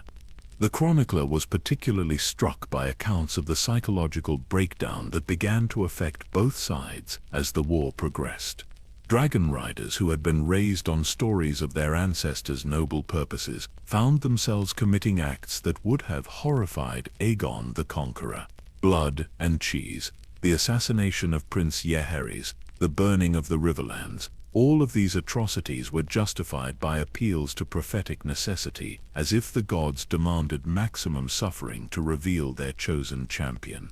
Prince Daemon's seizure of Harrenhal represented more than just a strategic military move. It marked the moment when the prophetic burden began to drive the Targaryen bloodline toward complete madness. The ancient castle, built on cursed ground and steeped in supernatural atmosphere, became a focal point for prophetic visions that grew increasingly disconnected from reality. Daemon began receiving what he interpreted as divine guidance, but which drove him to make decisions that prolonged and escalated the conflict. The most devastating revelation came through documents discovered in the ruins of Dragonstone, where Queen Rhaenyra had established her seat of power. These papers revealed that the queen had consulted with practitioners of blood magic, seeking ways to bind her remaining dragons more closely to her cause. The same bloodline that was meant to command dragons in defense of humanity had begun using dark magic to turn those dragons into weapons of fratricidal war. The battle above the God's Eye, where Prince Daemon and Prince Aemond killed each other along with their dragons Caraxes and Vhagar, represented the nadir of the prophetic failure. Two of the most powerful dragon riders in Targaryen history died in combat over a lake that had been considered sacred since the dawn of human memory. The symbolism was unmistakable. The prophecy intended to unite the realm had instead desecrated the most holy places with civil war. Queen Rhaenyra's transformation from beloved princess to the Maegor with teeth showed how completely the prophetic burden could corrupt even the gentlest souls. Private testimonies from her supporters described a woman who had become convinced that mercy was a luxury the prophecy could not afford. Every execution she ordered, every city she threatened to burn, was justified by her belief that establishing her undisputed rule was necessary for the kingdom's supernatural defense. The fall of King's Landing to Rhaenyra's forces marked a turning point that revealed the true cost of the civil war. The capital city that Aegon the Conqueror had built as humanity's greatest stronghold against northern invasion was now partially in ruins, its population reduced by war and terror. The infrastructure that had been carefully developed over more than a century to support the kingdom during supernatural siege had been damaged or destroyed by dragonfire, meant for fellow Targaryens. The chronicler found evidence that even as the dance raged on, reports continued to arrive from the Wall about increasing supernatural activity beyond the Great Barrier. Wildling refugees spoke of entire tribes disappearing during the night, of strange lights in the far north, of ancient burial grounds that had been disturbed by creatures that left no footprints in the snow. These warnings went largely ignored by both sides in the Civil War, each too focused on defeating their rivals to attend to the greater threat. The death of the dragons during the dance represented more than just military casualties. It marked the effective end of the Targaryen dynasty's ability to fulfill its prophetic purpose. When Queen Rhaenyra was fed to King Aegon's dragon Sunfire at Dragonstone, the realm lost not just another claimant to the throne but another potential mother of the promised prince. Each royal death reduced the genetic diversity necessary to produce the bloodline traits that prophecy required. The final months of the dance saw both sides desperately trying to hatch new dragons from ancient eggs, understanding too late that they had squandered the power that had taken centuries to build. The dragon seeds, bastards, and distant cousins who were pressed into service as dragon riders proved that the bloodline was broader than anyone had realized, but also that it had been catastrophically weakened by civil war. King Aegon's own death from poison administered by his supporters revealed the ultimate futility of the entire conflict. The man who had been crowned as the prophetic heir died not in glorious battle against supernatural enemies, but murdered by allies who had grown tired of his erratic leadership. The prophecy that was meant to produce a great king had instead created a series of tragic figures who destroyed themselves and their kingdom in pursuit of a destiny they no longer understood. As the Dance of Dragons finally ended with the crowning of young Aegon III, the realm surveyed the devastation wrought by prophetic ambition run amok. More than half the kingdom's dragons were dead, entire bloodlines had been extinguished, and the infrastructure built over generations to support supernatural defense lay in ruins. The Targaryen dynasty had won their civil war, but in doing so they had lost the very power that justified their rule. The hidden truth that emerged from the ashes of the dance was perhaps the most terrible revelation of all. The prophecy had never required civil war to identify its chosen champion. The divisions and conflicts that had seemed so crucial were actually human inventions, political ambitions disguised as divine mandate. The gods had provided the Targaryen bloodline with everything necessary to face the coming darkness, but human nature had turned gift into curse, salvation into destruction. The reign of Aegon III, the Dragonbane, began in 131 AC with a kingdom traumatized by civil war and a royal house stripped of the very power that had defined its purpose for over a century. The boy king, barely 11 years old, inherited a throne built for dragon riders in a world where the last dragons were dying in captivity, their eggs refusing to hatch despite the desperate efforts of maesters and sorcerers alike. Yet it was during this period of apparent weakness that our chroniclers discovered some of the most profound wisdom about the true nature of the Targaryen destiny.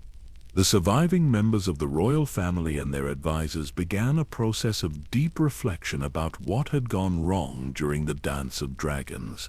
Septa Barba found records of long conversations between Queen Jaehaera, Aegon III's young wife, and the few remaining scholars who had served previous kings. These discussions revealed a growing understanding that the prophecy had been misinterpreted by focusing too heavily on individual worthiness and not enough on collective preparation. Archmaester Gildane discovered that the Regency Council established to guide young Aegon included several members who had been secretly studying the prophetic traditions throughout the Civil War.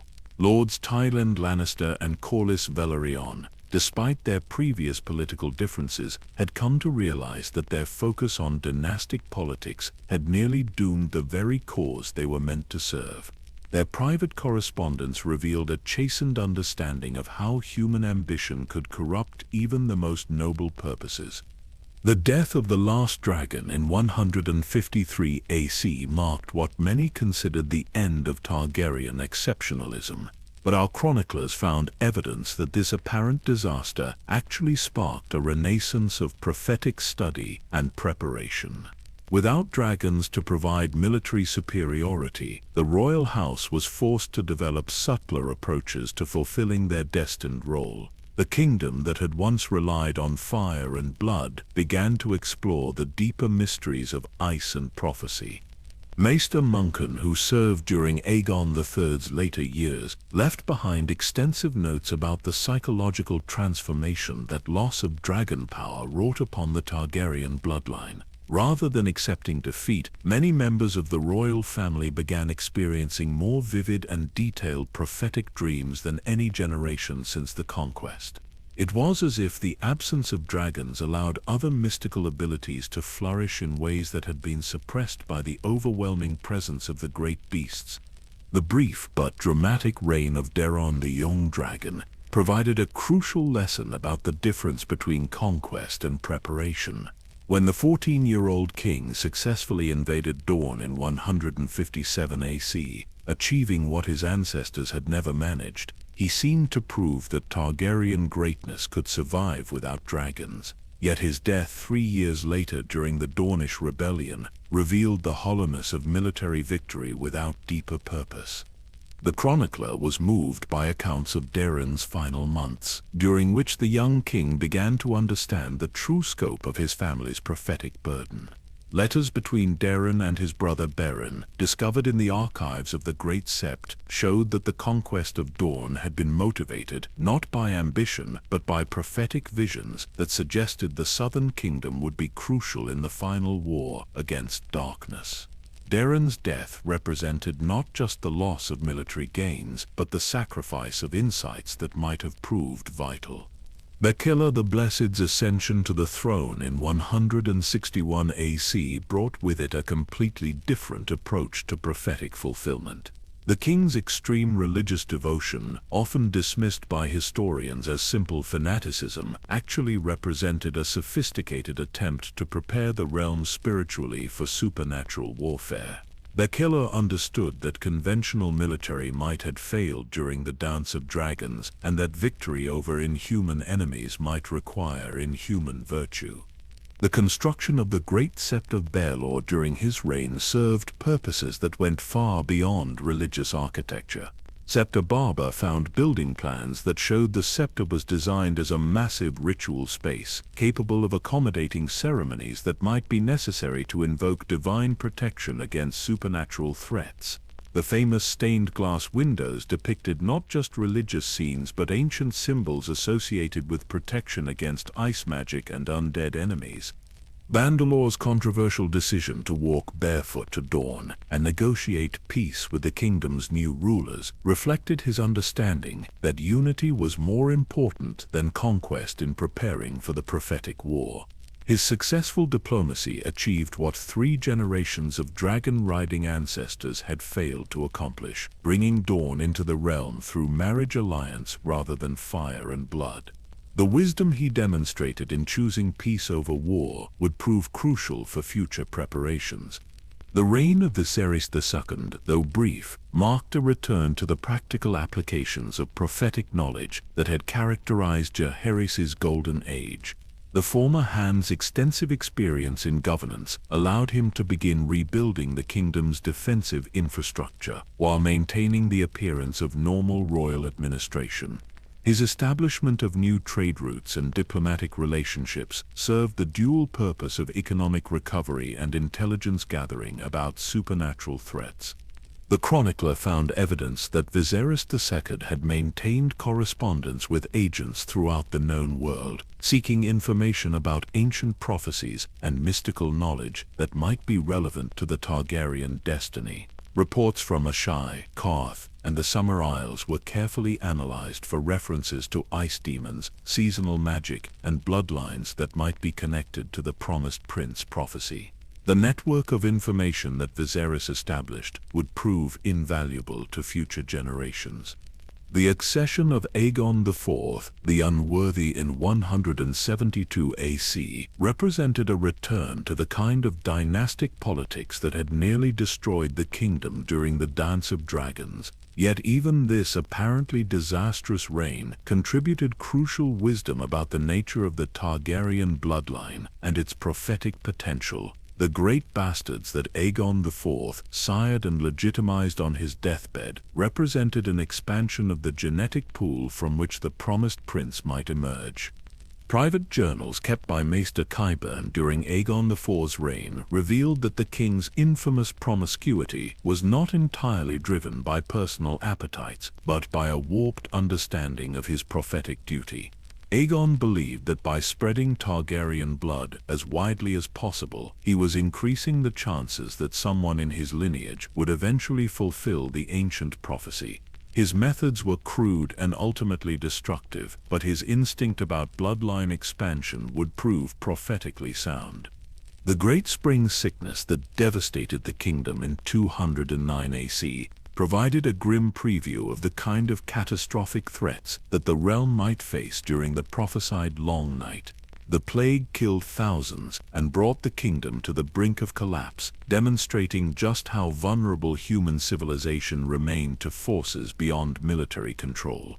Yet the kingdom's survival of this crisis also revealed hidden strengths and resilience that would be crucial in future supernatural conflicts. During the plague years, many members of the royal family and noble houses began to demonstrate unusual resistance to disease, suggesting that the bloodline modifications that had developed over generations of careful breeding were beginning to manifest in practical ways. Maester Aemon Targaryen, who had taken the Black and served at the Wall, wrote extensively about the patterns of illness and recovery that seemed to correlate with proximity to ancient bloodlines and mystical sites. The chronicler found that the gathering of wisdom during this period extended far beyond the royal family to include common folk who carried traces of ancient blood or lived in regions with supernatural significance. The faith militants' renewed activities during the reign of Aerys included not just religious reformation, but the identification and protection of bloodlines that might prove crucial during prophetic fulfillment. The common people of Westeros were being quietly prepared for their role in the final war, even though most had no understanding of the greater purpose they would serve. As the 3rd century of Targaryen rule drew to a close, the kingdom had learned painful lessons about the costs of prophetic knowledge and the dangers of allowing human ambition to corrupt divine purpose. The dragons were gone, but the bloodline remained. The throne was secure, but the real test of Targaryen destiny was yet to come. In gathering this hard-won wisdom from generations of triumph and tragedy, the realm was slowly, unknowingly, preparing itself for the final chapters of the ancient prophecy that had shaped their history from the very beginning. The reign of Darien II, the Good, marked a pivotal moment in Targaryen history when the accumulated wisdom of previous generations began to crystallize into a clearer understanding of the dynasty's true purpose. Yet this king, who brought dawn peacefully into the realm through marriage rather than conquest, would also inadvertently create the conditions for a century of civil strife that would test the Targaryen bloodline more severely than any external enemy. Our chroniclers discovered that Daeron's decision to wed his sister Daenerys to Prince Meryn of Dorne was guided by more than political calculation. Private correspondence between the king and Maester Aemon revealed that Daeron had consulted ancient Valyrian texts, suggesting that the promised prince would need allies from all corners of the known world. The integration of Dawn, with its unique magical traditions and ancient connections to the Rhoynar water wizards, was seen as essential preparation for supernatural warfare. The legitimization of the Great Bastards by Aegon IV on his deathbed created a crisis that went far beyond simple succession disputes. Archmaester Gildane found evidence that several of these bastards had inherited not just Targaryen blood, but specific mystical abilities that had been dormant in the main line for generations. Daemon Blackfire in particular demonstrated a natural affinity for dragon dreams and prophetic visions that rivaled any king since Aegon the Conqueror.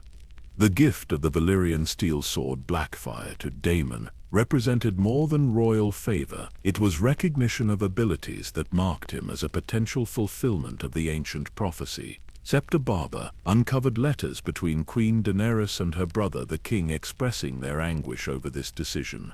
They understood that multiple potential heirs strengthened the bloodline's chances of producing the promised prince, but they also feared the civil conflicts that such division might create. When Daemon Blackfire finally pressed his claim to the Iron Throne in 196 AC, he did so not merely from ambition but from genuine belief that he was the prophetic heir that the realm needed. Documents seized after the Battle of the Redgrass Field revealed that Daemon had assembled his own council of advisors versed in prophetic interpretation. These scholars had convinced him that his superior martial abilities and stronger dragon dreams marked him as the true chosen one. The First Blackfire Rebellion tore the realm apart in ways that echoed the Dance of Dragons, but with a crucial difference. While the earlier civil war had been fought between legitimate heirs with equal claims, this conflict pitted the established dynasty against a cadet branch that claimed superior mystical authority. The theological implications were staggering. If the bastard line possessed stronger prophetic abilities, did that make their claim to the throne more legitimate than royal birth? Daeron II's victory at the Redgrass Field was achieved through military skill and political alliances, but our chroniclers found evidence that the king understood he had won only a temporary reprieve. The death of Daemon Blackfire and his eldest sons had eliminated specific claimants, but it had not resolved the fundamental question of which branch of the bloodline was truly meant to fulfill the prophecy. The surviving Blackfire heirs would carry both their claim and their mystical abilities into exile. The establishment of the Golden Company by Bittersteel represented more than simple mercenary enterprise. It became a vehicle for preserving and developing the prophetic abilities that the Blackfire line had inherited. In Essos, far from the political constraints of Westeros, the exiled Targaryens could explore aspects of their bloodline heritage that had been suppressed or ignored by the Iron Throne. They consulted with Shadowbinders from Asshai, Flame Readers from Volantis, and Water Witches descended from the Rhoynar. The chronicler was struck by reports from Associ agents describing the almost supernatural unity and effectiveness of the Golden Company under Blackfire leadership. Unlike other mercenary bands, these exiles fought with a discipline and coordination that suggested they were bound by something deeper than gold or honor. They had become a brotherhood united by shared prophetic purpose, preparing themselves for a return that would serve destiny rather than mere political ambition. The Second Blackfire Rebellion in 212 AC revealed how the exile experience had transformed the pretenders from simple claimants into something approaching a mystical order. Daemon II Blackfire, known as Daemon the Younger, demonstrated abilities that surpassed even his legendary father. Witnesses at the Battle of White Walls described him as fighting with almost supernatural skill, as if he could anticipate his enemies' moves before they made them. The failure of this second rebellion was attributed to superior royal forces and political miscalculation, but private reports suggested a different truth. Daemon the Younger had begun to realize that the throne itself might be less important than the prophetic mission, and he had deliberately held back from total victory when he understood that civil war was weakening the realm's ability to face its true enemies. His capture and execution eliminated a potential ally in the coming supernatural conflict. The Third Blackfire Rebellion in 219 AC demonstrated the evolution of both sides in their understanding of prophetic duty. King Aerys III, despite his reputation for scholarly detachment, had consulted extensively with the few remaining masters of ancient lore. His decision to personally lead the defense against Aegon Blackfire was motivated not by political necessity, but by prophetic dreams that showed him the importance of preserving royal unity against future threats. The defeat and death of Aegon Blackfire marked a turning point in the Blackfire saga, but also in the broader understanding of Targaryen destiny. Survivors from both sides began to report similar prophetic dreams, visions of ice and darkness that seemed to transcend their political divisions. The realization was slowly emerging that the civil wars between royal and bastard lines were actually preventing both branches from fulfilling their shared cosmic purpose. The Fourth Blackfire Rebellion in 236 AC, the briefest and most quickly crushed of all the attempts, revealed that the pretenders themselves were beginning to question their strategy. Daemon III Blackfire's invasion was half-hearted, almost perfunctory, as if he were fulfilling an obligation rather than pursuing a burning ambition. Intelligence reports suggested that many Golden Company veterans had begun to view their exile as preparation for a different kind of war entirely. The final blow to Blackfire hopes came not through military defeat, but through the slow extinction of their bloodline in exile. By the time of the Fifth Blackfire Rebellion during the War of the Ninepenny Kings in 260 AC, Melis the Monstrous was a grotesque shadow of his ancestors' nobility. The prophetic abilities that had once marked the Blackfire line as potential saviors had been corrupted by generations of bitterness and exile into something dark and twisted. The chronicler found evidence that the destruction of the Blackfire threat actually weakened rather than strengthened the Targaryen dynasty's prophetic potential. The bastard line had carried genetic traits and mystical abilities that complemented rather than competed with the main royal bloodline. Their elimination meant that crucial capabilities had been lost forever, reducing the dynasty's chances of producing the promised prince when the prophecy finally demanded fulfillment. King Jaehaerys II, who ruled briefly from 259 to 262 AC, represented the last generation of Targaryens who possessed clear understanding of their dynasty's prophetic purpose. His decision to arrange the marriage between his children Aerys and Rhaella was guided by careful study of bloodline genetics and mystical compatibility. The forced sibling marriage that produced Prince Rhaella was the dynasty's final desperate attempt to concentrate the prophetic abilities that had been scattered across multiple bloodlines. The birth of Prince Rhaegar in 259 AC seemed to justify this genetic manipulation, as the child displayed prophetic abilities from an early age that surpassed any Targaryen since the conquest. Yet the circumstances of his conception and birth also marked the beginning of the madness that would consume his father and ultimately destroy the dynasty. The very perfection that made Rhaegar a potential savior also made his family vulnerable to the psychological instabilities that accompanied concentrated magical bloodlines.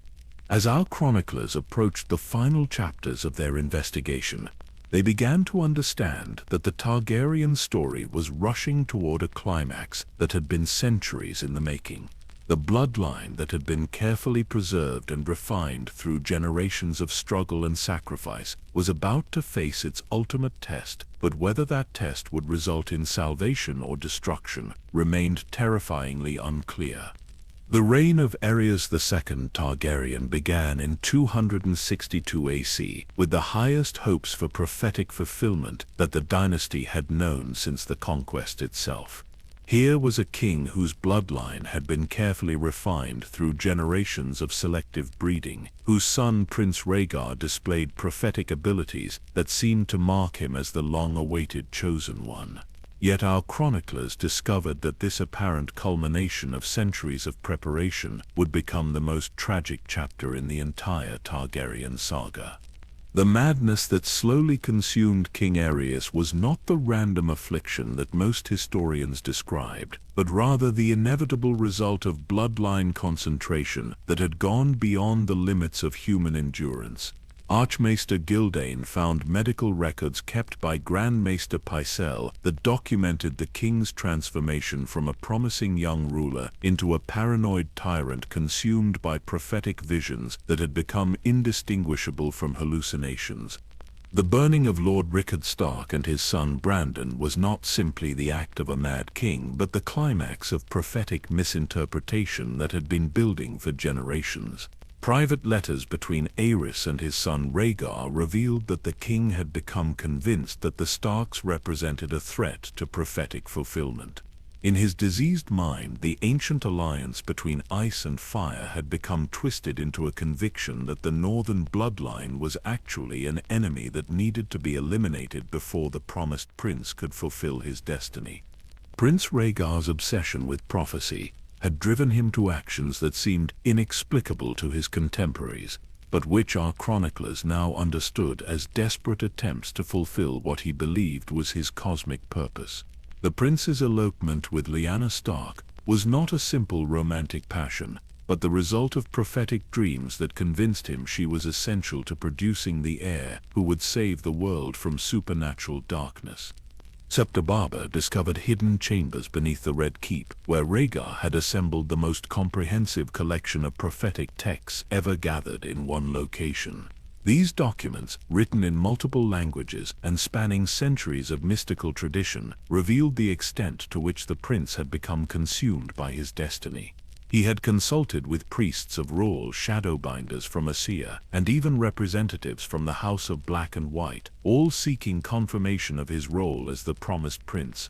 The tournament at Harrenhal in 281 AC, traditionally viewed as a celebration of chivalry and romance, actually served as cover for a gathering of lords and scholars who had become concerned about King Aerys's increasing instability. Documents found in the ruins of that cursed castle revealed that Rhaegar had been planning to use the tournament to build support for deposing his father and establishing a regency that would properly prepare the realm for supernatural warfare. The chronicler was deeply moved by evidence of Rhaegar's internal struggle between his human nature and his prophetic burden. Letters written to Maester Aemon at the Wall showed a young man tormented by visions of ice and darkness, convinced that he bore sole responsibility for humanity's survival, yet increasingly uncertain about how to fulfill that responsibility. The weight of prophetic knowledge that had crushed earlier Targaryen kings was now concentrated in a single prince who lacked the institutional support that had sustained his ancestors. The love story between Rhaegar and Lyanna Stark represented more than romantic passion. It was the final attempt by the Targaryen bloodline to unite the mystical traditions of ice and fire that had been separate since the dawn of human memory. The Starks carried within their bloodline the ancient magic of the first men, the connection to the old gods and the children of the forest that would be essential in the war against the others. Rhaegar understood that his child with Lyanna would be the true fulfillment of the prophecy, combining Targaryen fire with Stark ice in a way that no previous generation had achieved. Robert's rebellion erupted not from simple political causes, but from the collision between prophetic necessity and human emotion. Robert Baratheon's rage over Lyanna's supposed abduction was genuine, but it was also encouraged by lords who had grown tired of Targaryen mysticism and wanted a return to conventional monarchy. The rebellion represented the final rejection of prophetic rule by a realm that had never fully understood the cosmic forces that shaped their history. The Battle of the Trident marked the moment when 3 centuries of prophetic preparation collapsed into failure and tragedy. When Robert's hammer crushed Prince Rhaegar's chest, it destroyed not just a man, but the culmination of generations of careful bloodline development. The prince who was meant to lead dragons against the armies of the dead died in a muddy river, killed by a king whose only qualification was the strength of his sword arm. The sack of King's Landing revealed the full extent of the prophetic failure that had been building for decades. Aerys's final command to burn them all was not the random cruelty of a madman, but the desperate last resort of a king who believed that destroying the capital was preferable to allowing it to fall to enemies of prophecy. Jaime Lannister's decision to kill his king saved the city, but also ensured that the Targaryen bloodline's mystical knowledge would die with the last king who possessed it. The murder of Prince Aegon and Princess Rhaenys by Gregor Clegane eliminated two more potential fulfillments of the prophecy, reducing the surviving Targaryen bloodline to a pregnant queen in exile and whatever child Lyanna Stark might bear. The dynasty that had once commanded dragons and united kingdoms was reduced to scattered refugees, carrying fragments of prophetic knowledge that they no longer fully understood.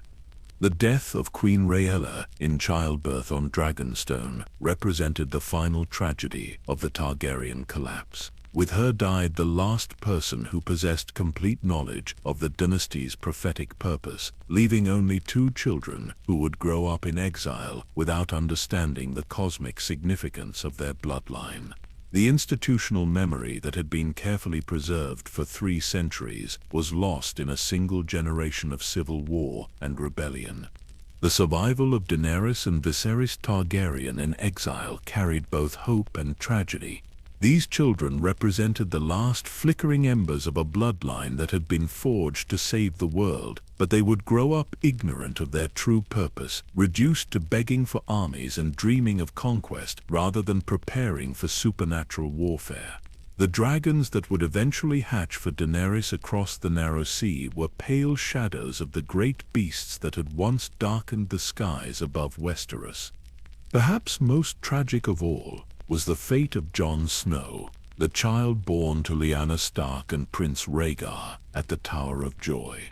Here was the true promised prince, the union of ice and fire that prophecy had demanded, but he would grow up as a bastard in Winterfell, unaware of his royal heritage or his cosmic significance. The careful breeding and mystical preparation that had consumed the Targaryen dynasty for centuries had finally produced its intended result, but that result would be hidden away and forgotten by the very people it was meant to save. The chronicler found evidence that Ned Stark's decision to conceal Jon's parentage was motivated by more than simple protection from Robert's wrath. The Lord of Winterfell had consulted with Maester Aemon and other surviving scholars, understanding that revealing the boy's identity would make him a target for those who sought to prevent prophetic fulfillment. By hiding Jon among the bastards and outcasts, Ned ensured that the promised prince would survive to fulfill his destiny when the time finally came.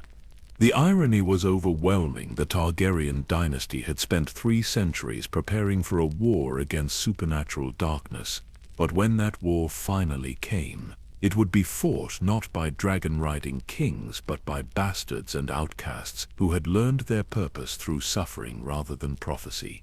The bloodline that had been so carefully preserved would fulfill its destiny not through royal power, but through the kind of sacrifice and redemption that the Iron Throne had never been able to teach.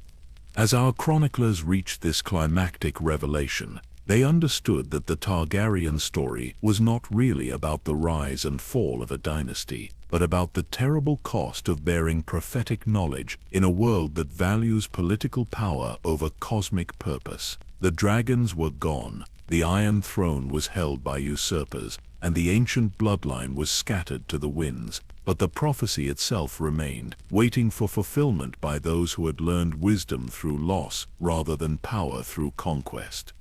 The fall of the Targaryen dynasty in 283 AC marked not the end of their prophetic purpose, but its transformation into something far more profound and mysterious than 3 centuries of royal preparation had ever achieved.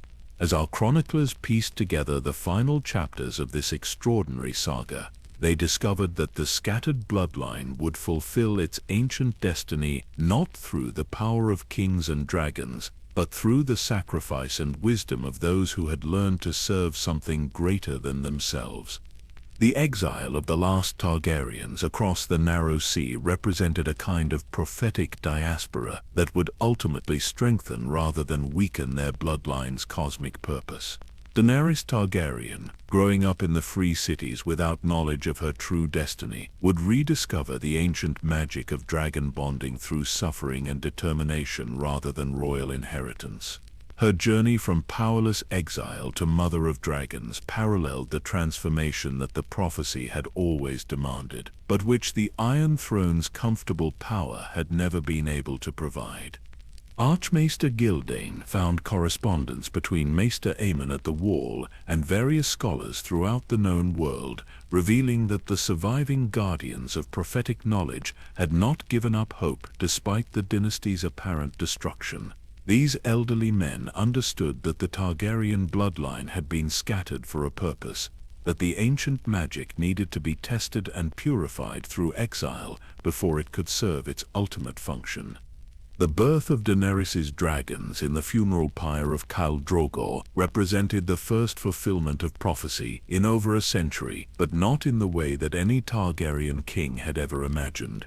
The blood magic that brought Drogon, Rhaegal, and Viserion to life required sacrifice and transformation that went far beyond the careful breeding programs and mystical preparations that had consumed previous generations. The dragons were reborn, not through royal power, but through a woman's willingness to walk into fire for something greater than herself. Meanwhile, in Westeros, Jon Snow was growing into the promised prince that prophecy had always intended, but through a path of service and sacrifice that no royal education could have provided. Sept the Barber discovered records from Winterfell that showed how Ned Stark had carefully guided his bastard nephew's development, teaching him the values of duty and honor that would be essential when the supernatural threat finally emerged from beyond the wall. The chronicler was struck by the profound irony that the Targaryen dynasty's greatest success came after its apparent failure. Jon Snow's time with the Night's Watch, his relationships with the wildlings, his growing understanding of the threat beyond the wall, all of this represented the kind of preparation for supernatural warfare that 3 centuries of royal planning had never achieved. The bastard who knew nothing was learning everything that the promised prince would need to know.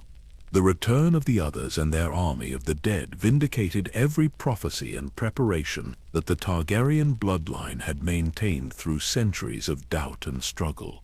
When the long night finally came to Westeros, it brought with it exactly the kind of supernatural threat that Aegon the Conqueror had seen in his original visions. The ancient enemy had awakened, and humanity faced extinction unless the prophetic preparations could finally be brought to fulfillment. The convergence of ice and fire that occurred during the wars that followed represented the culmination of prophetic planning that had begun with Aegon's conquest and continued through every subsequent generation. Jon Snow's revelation of his true parentage as the son of Rhaegar Targaryen and Lyanna Stark confirmed that the careful bloodline preservation had achieved its intended purpose, producing a prince who carried both the fire of dragons and the ice of the ancient north.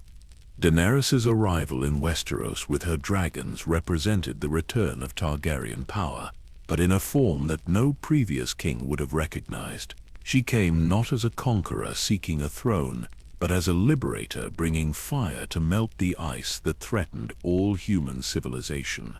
Her dragons, the first to fly over Westeros in more than a century, were no longer symbols of royal dominance but weapons in humanity's fight for survival. The final battle against the Night King and his army of the dead revealed the true purpose behind centuries of Targaryen preparation. Every dragon that had ever been bred, every prophetic vision that had been recorded, every mystical tradition that had been preserved, all of it culminated in the moment when fire and ice finally united against the darkness that sought to consume all life. Yet the resolution of the prophetic saga came with costs that no ancient vision had fully anticipated. The defeat of the supernatural threat required sacrifices that destroyed much of what the Targaryens had spent centuries building. Dragons died in the war against the dead, bloodlines were extinguished, and the mystical knowledge that had been so carefully preserved was largely lost in the chaos of apocalyptic warfare. The chronicler found that the true resolution of the Targaryen story lay not in victory or defeat, but in transformation. The dynasty that had begun as Valyrian dragonlords seeking to expand their power had evolved into something entirely different, a bloodline that had learned to serve humanity rather than rule it. The Iron Throne that had been forged to unite the Seven Kingdoms became irrelevant when faced with threats that transcended political boundaries. The surviving members of the Targaryen bloodline faced choices that their ancestors could never have imagined. Power was available to them, but it came with the understanding that true strength lay in service rather than dominance. The genetic gifts that had been carefully preserved through generations of selective breeding were most valuable when used for protection rather than conquest. In the aftermath of the supernatural wars, the realm found itself forever changed by the revelation that the political struggles of centuries had been merely the surface layer of a much deeper cosmic drama. The Targaryen dynasty's rise and fall was revealed as part of a pattern that was larger than any human institution, a cycle of preparation and fulfillment that transcended the normal boundaries of history and legend. The scattered bloodline that remained after the final battles carried within it both the memory of ancient power and the wisdom gained through suffering and sacrifice. They had learned that prophecy was not a guarantee of victory, but a call to service, that mystical abilities were gifts to be used for others rather than tools for personal advancement. The transformation was complete. The descendants of dragonlords had become guardians of humanity. The chronicler understood that the resolution of the Targaryen saga represented both an ending and a beginning. The old dynasty was gone, but the bloodline survived, carrying forward the mystical traditions and genetic gifts that might be needed again in future ages. The wheel of power that had dominated Westerosi politics for centuries had finally been broken, replaced by something more subtle but ultimately more durable. The ancient prophecy of the prince that was promised had been fulfilled, but not in the way that any king or scholar had ever anticipated.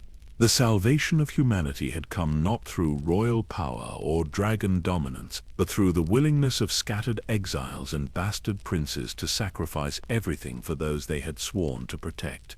The fire and ice that had been united in blood had finally been united in purpose, creating something new and powerful enough to stand against the darkness that would always threaten the world.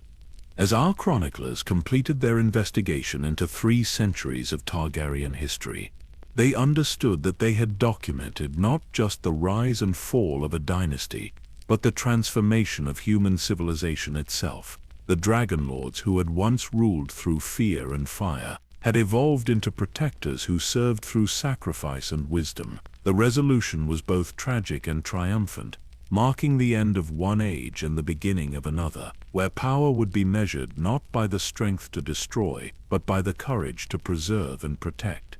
As our long journey through 3 centuries of Targaryen history draws to its close, we find ourselves in the quiet chambers of Dragonstone once more, where ancient stones hold the memories of dragons and the whispers of prophecies fulfilled. The castle stands empty now, its great halls echoing with the footsteps of history rather than the bustle of royal court life.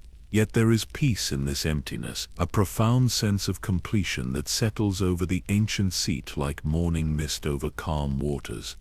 The chronicler sets down his quill and looks out through the tall windows toward the narrow sea, where dawn light plays across waves that have witnessed the rise and fall of the greatest dynasty the world has ever known. The water moves in eternal rhythms, carrying ships to distant shores just as it once carried 3 young dragonlords toward a destiny they could barely comprehend. Time flows like those waves, bringing change and renewal, washing away the pain of the past while carrying forward the wisdom that suffering has taught. Septa Barber closes the final volume of testimonies, her weathered hands gentle with pages that have revealed so much truth about the nature of power and prophecy. The stories contained within these books speak of human hearts struggling with divine purpose, of noble intentions corrupted by mortal weakness, and ultimately of love triumphant over darkness through sacrifice freely given. The faith teaches that all souls return to the light eventually, and in the Targaryen saga, that teaching finds its deepest expression.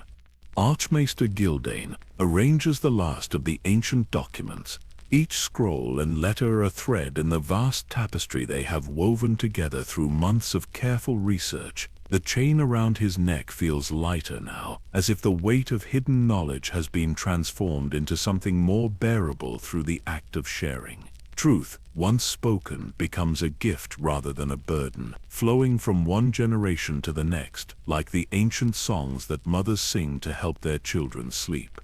The dragons are gone from the world, but their memory lingers in the stone carvings that adorn every surface of Dragonstone's halls. These magnificent beasts, whose roars once shook the foundations of kingdoms, now live on in silence, their forms captured in granite and obsidian by craftsmen who understood that beauty endures long after power fades.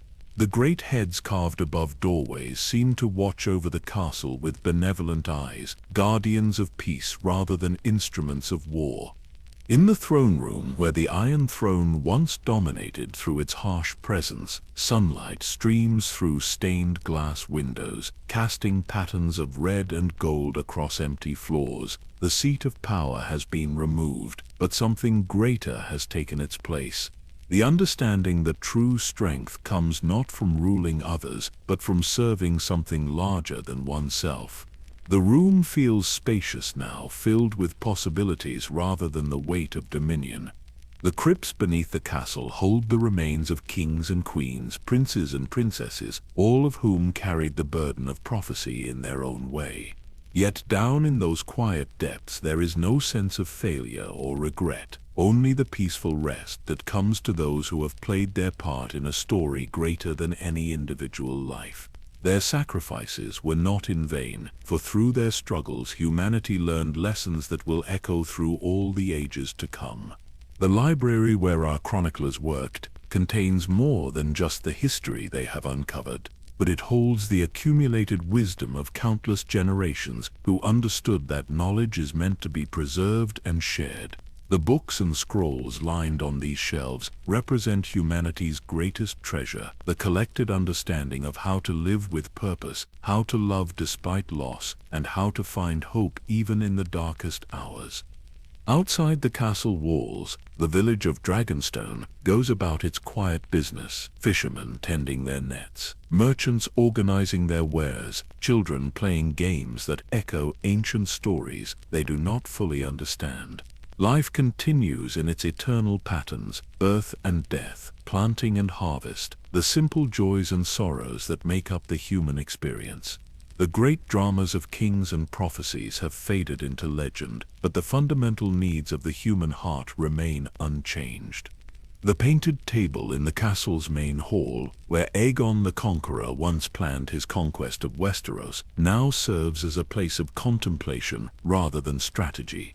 The carved map of the Seven Kingdoms shows a realm at peace, unified not by the threat of dragonfire, but by the bonds of shared experience and mutual understanding. The kingdoms that once fought for independence have learned that cooperation serves them better than conflict. As evening approaches, the chronicler takes one final walk through the corridors of Dragonstone, feeling the weight of history, but also the lightness that comes from having completed a great work. The story that began with fire and blood has ended with wisdom and understanding, proving that even the most tragic tales can teach lessons that illuminate the path forward. The darkness that once threatened to consume everything has been replaced by the gentle glow of knowledge passed from one generation to the next. The stars begin to appear in the darkening sky. The same stars that guided Aegon's ships across the narrow sea 3 centuries ago, the same lights that watched over every triumph and tragedy of the Targaryen dynasty. They continue their eternal dance across the heavens, marking time in patterns too vast for human understanding, reminding all who look up at them that individual lives are part of something infinitely larger and more beautiful than any earthly kingdom. The wind carries the scent of salt and sea across the island, the same breezes that once filled the sails of ships carrying dragons to war, now bringing peace to those who remain. The sound of waves against the shore creates a rhythm like a lullaby, soothing and constant, speaking of endurance and renewal.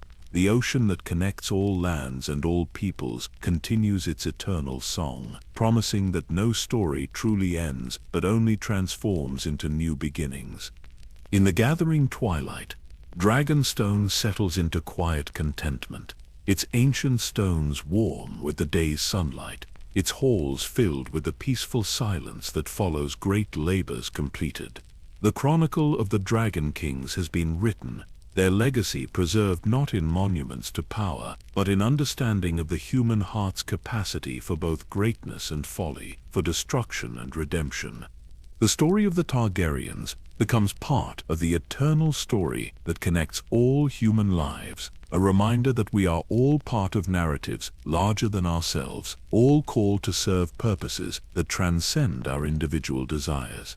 In learning from their triumphs and failures, we discover truths about courage and sacrifice, about the price of power and the value of love, about the ways that destiny shapes us and the ways that we shape destiny in return.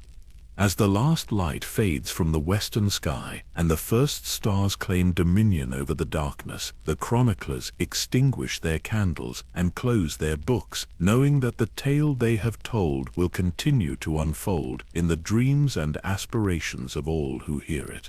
The dragons may be gone, but the fire they represented, the flame of human hope and determination, burns on in hearts that refuse to surrender to despair. The peaceful conclusion of this long night's journey into the heart of Targaryen history carries with it the promise of rest well-earned and dreams filled with wonder rather than fear. The wheel of power has finally stopped turning, replaced by the gentler rhythms of wisdom shared and stories told, of knowledge preserved and peace achieved through understanding rather than conquest.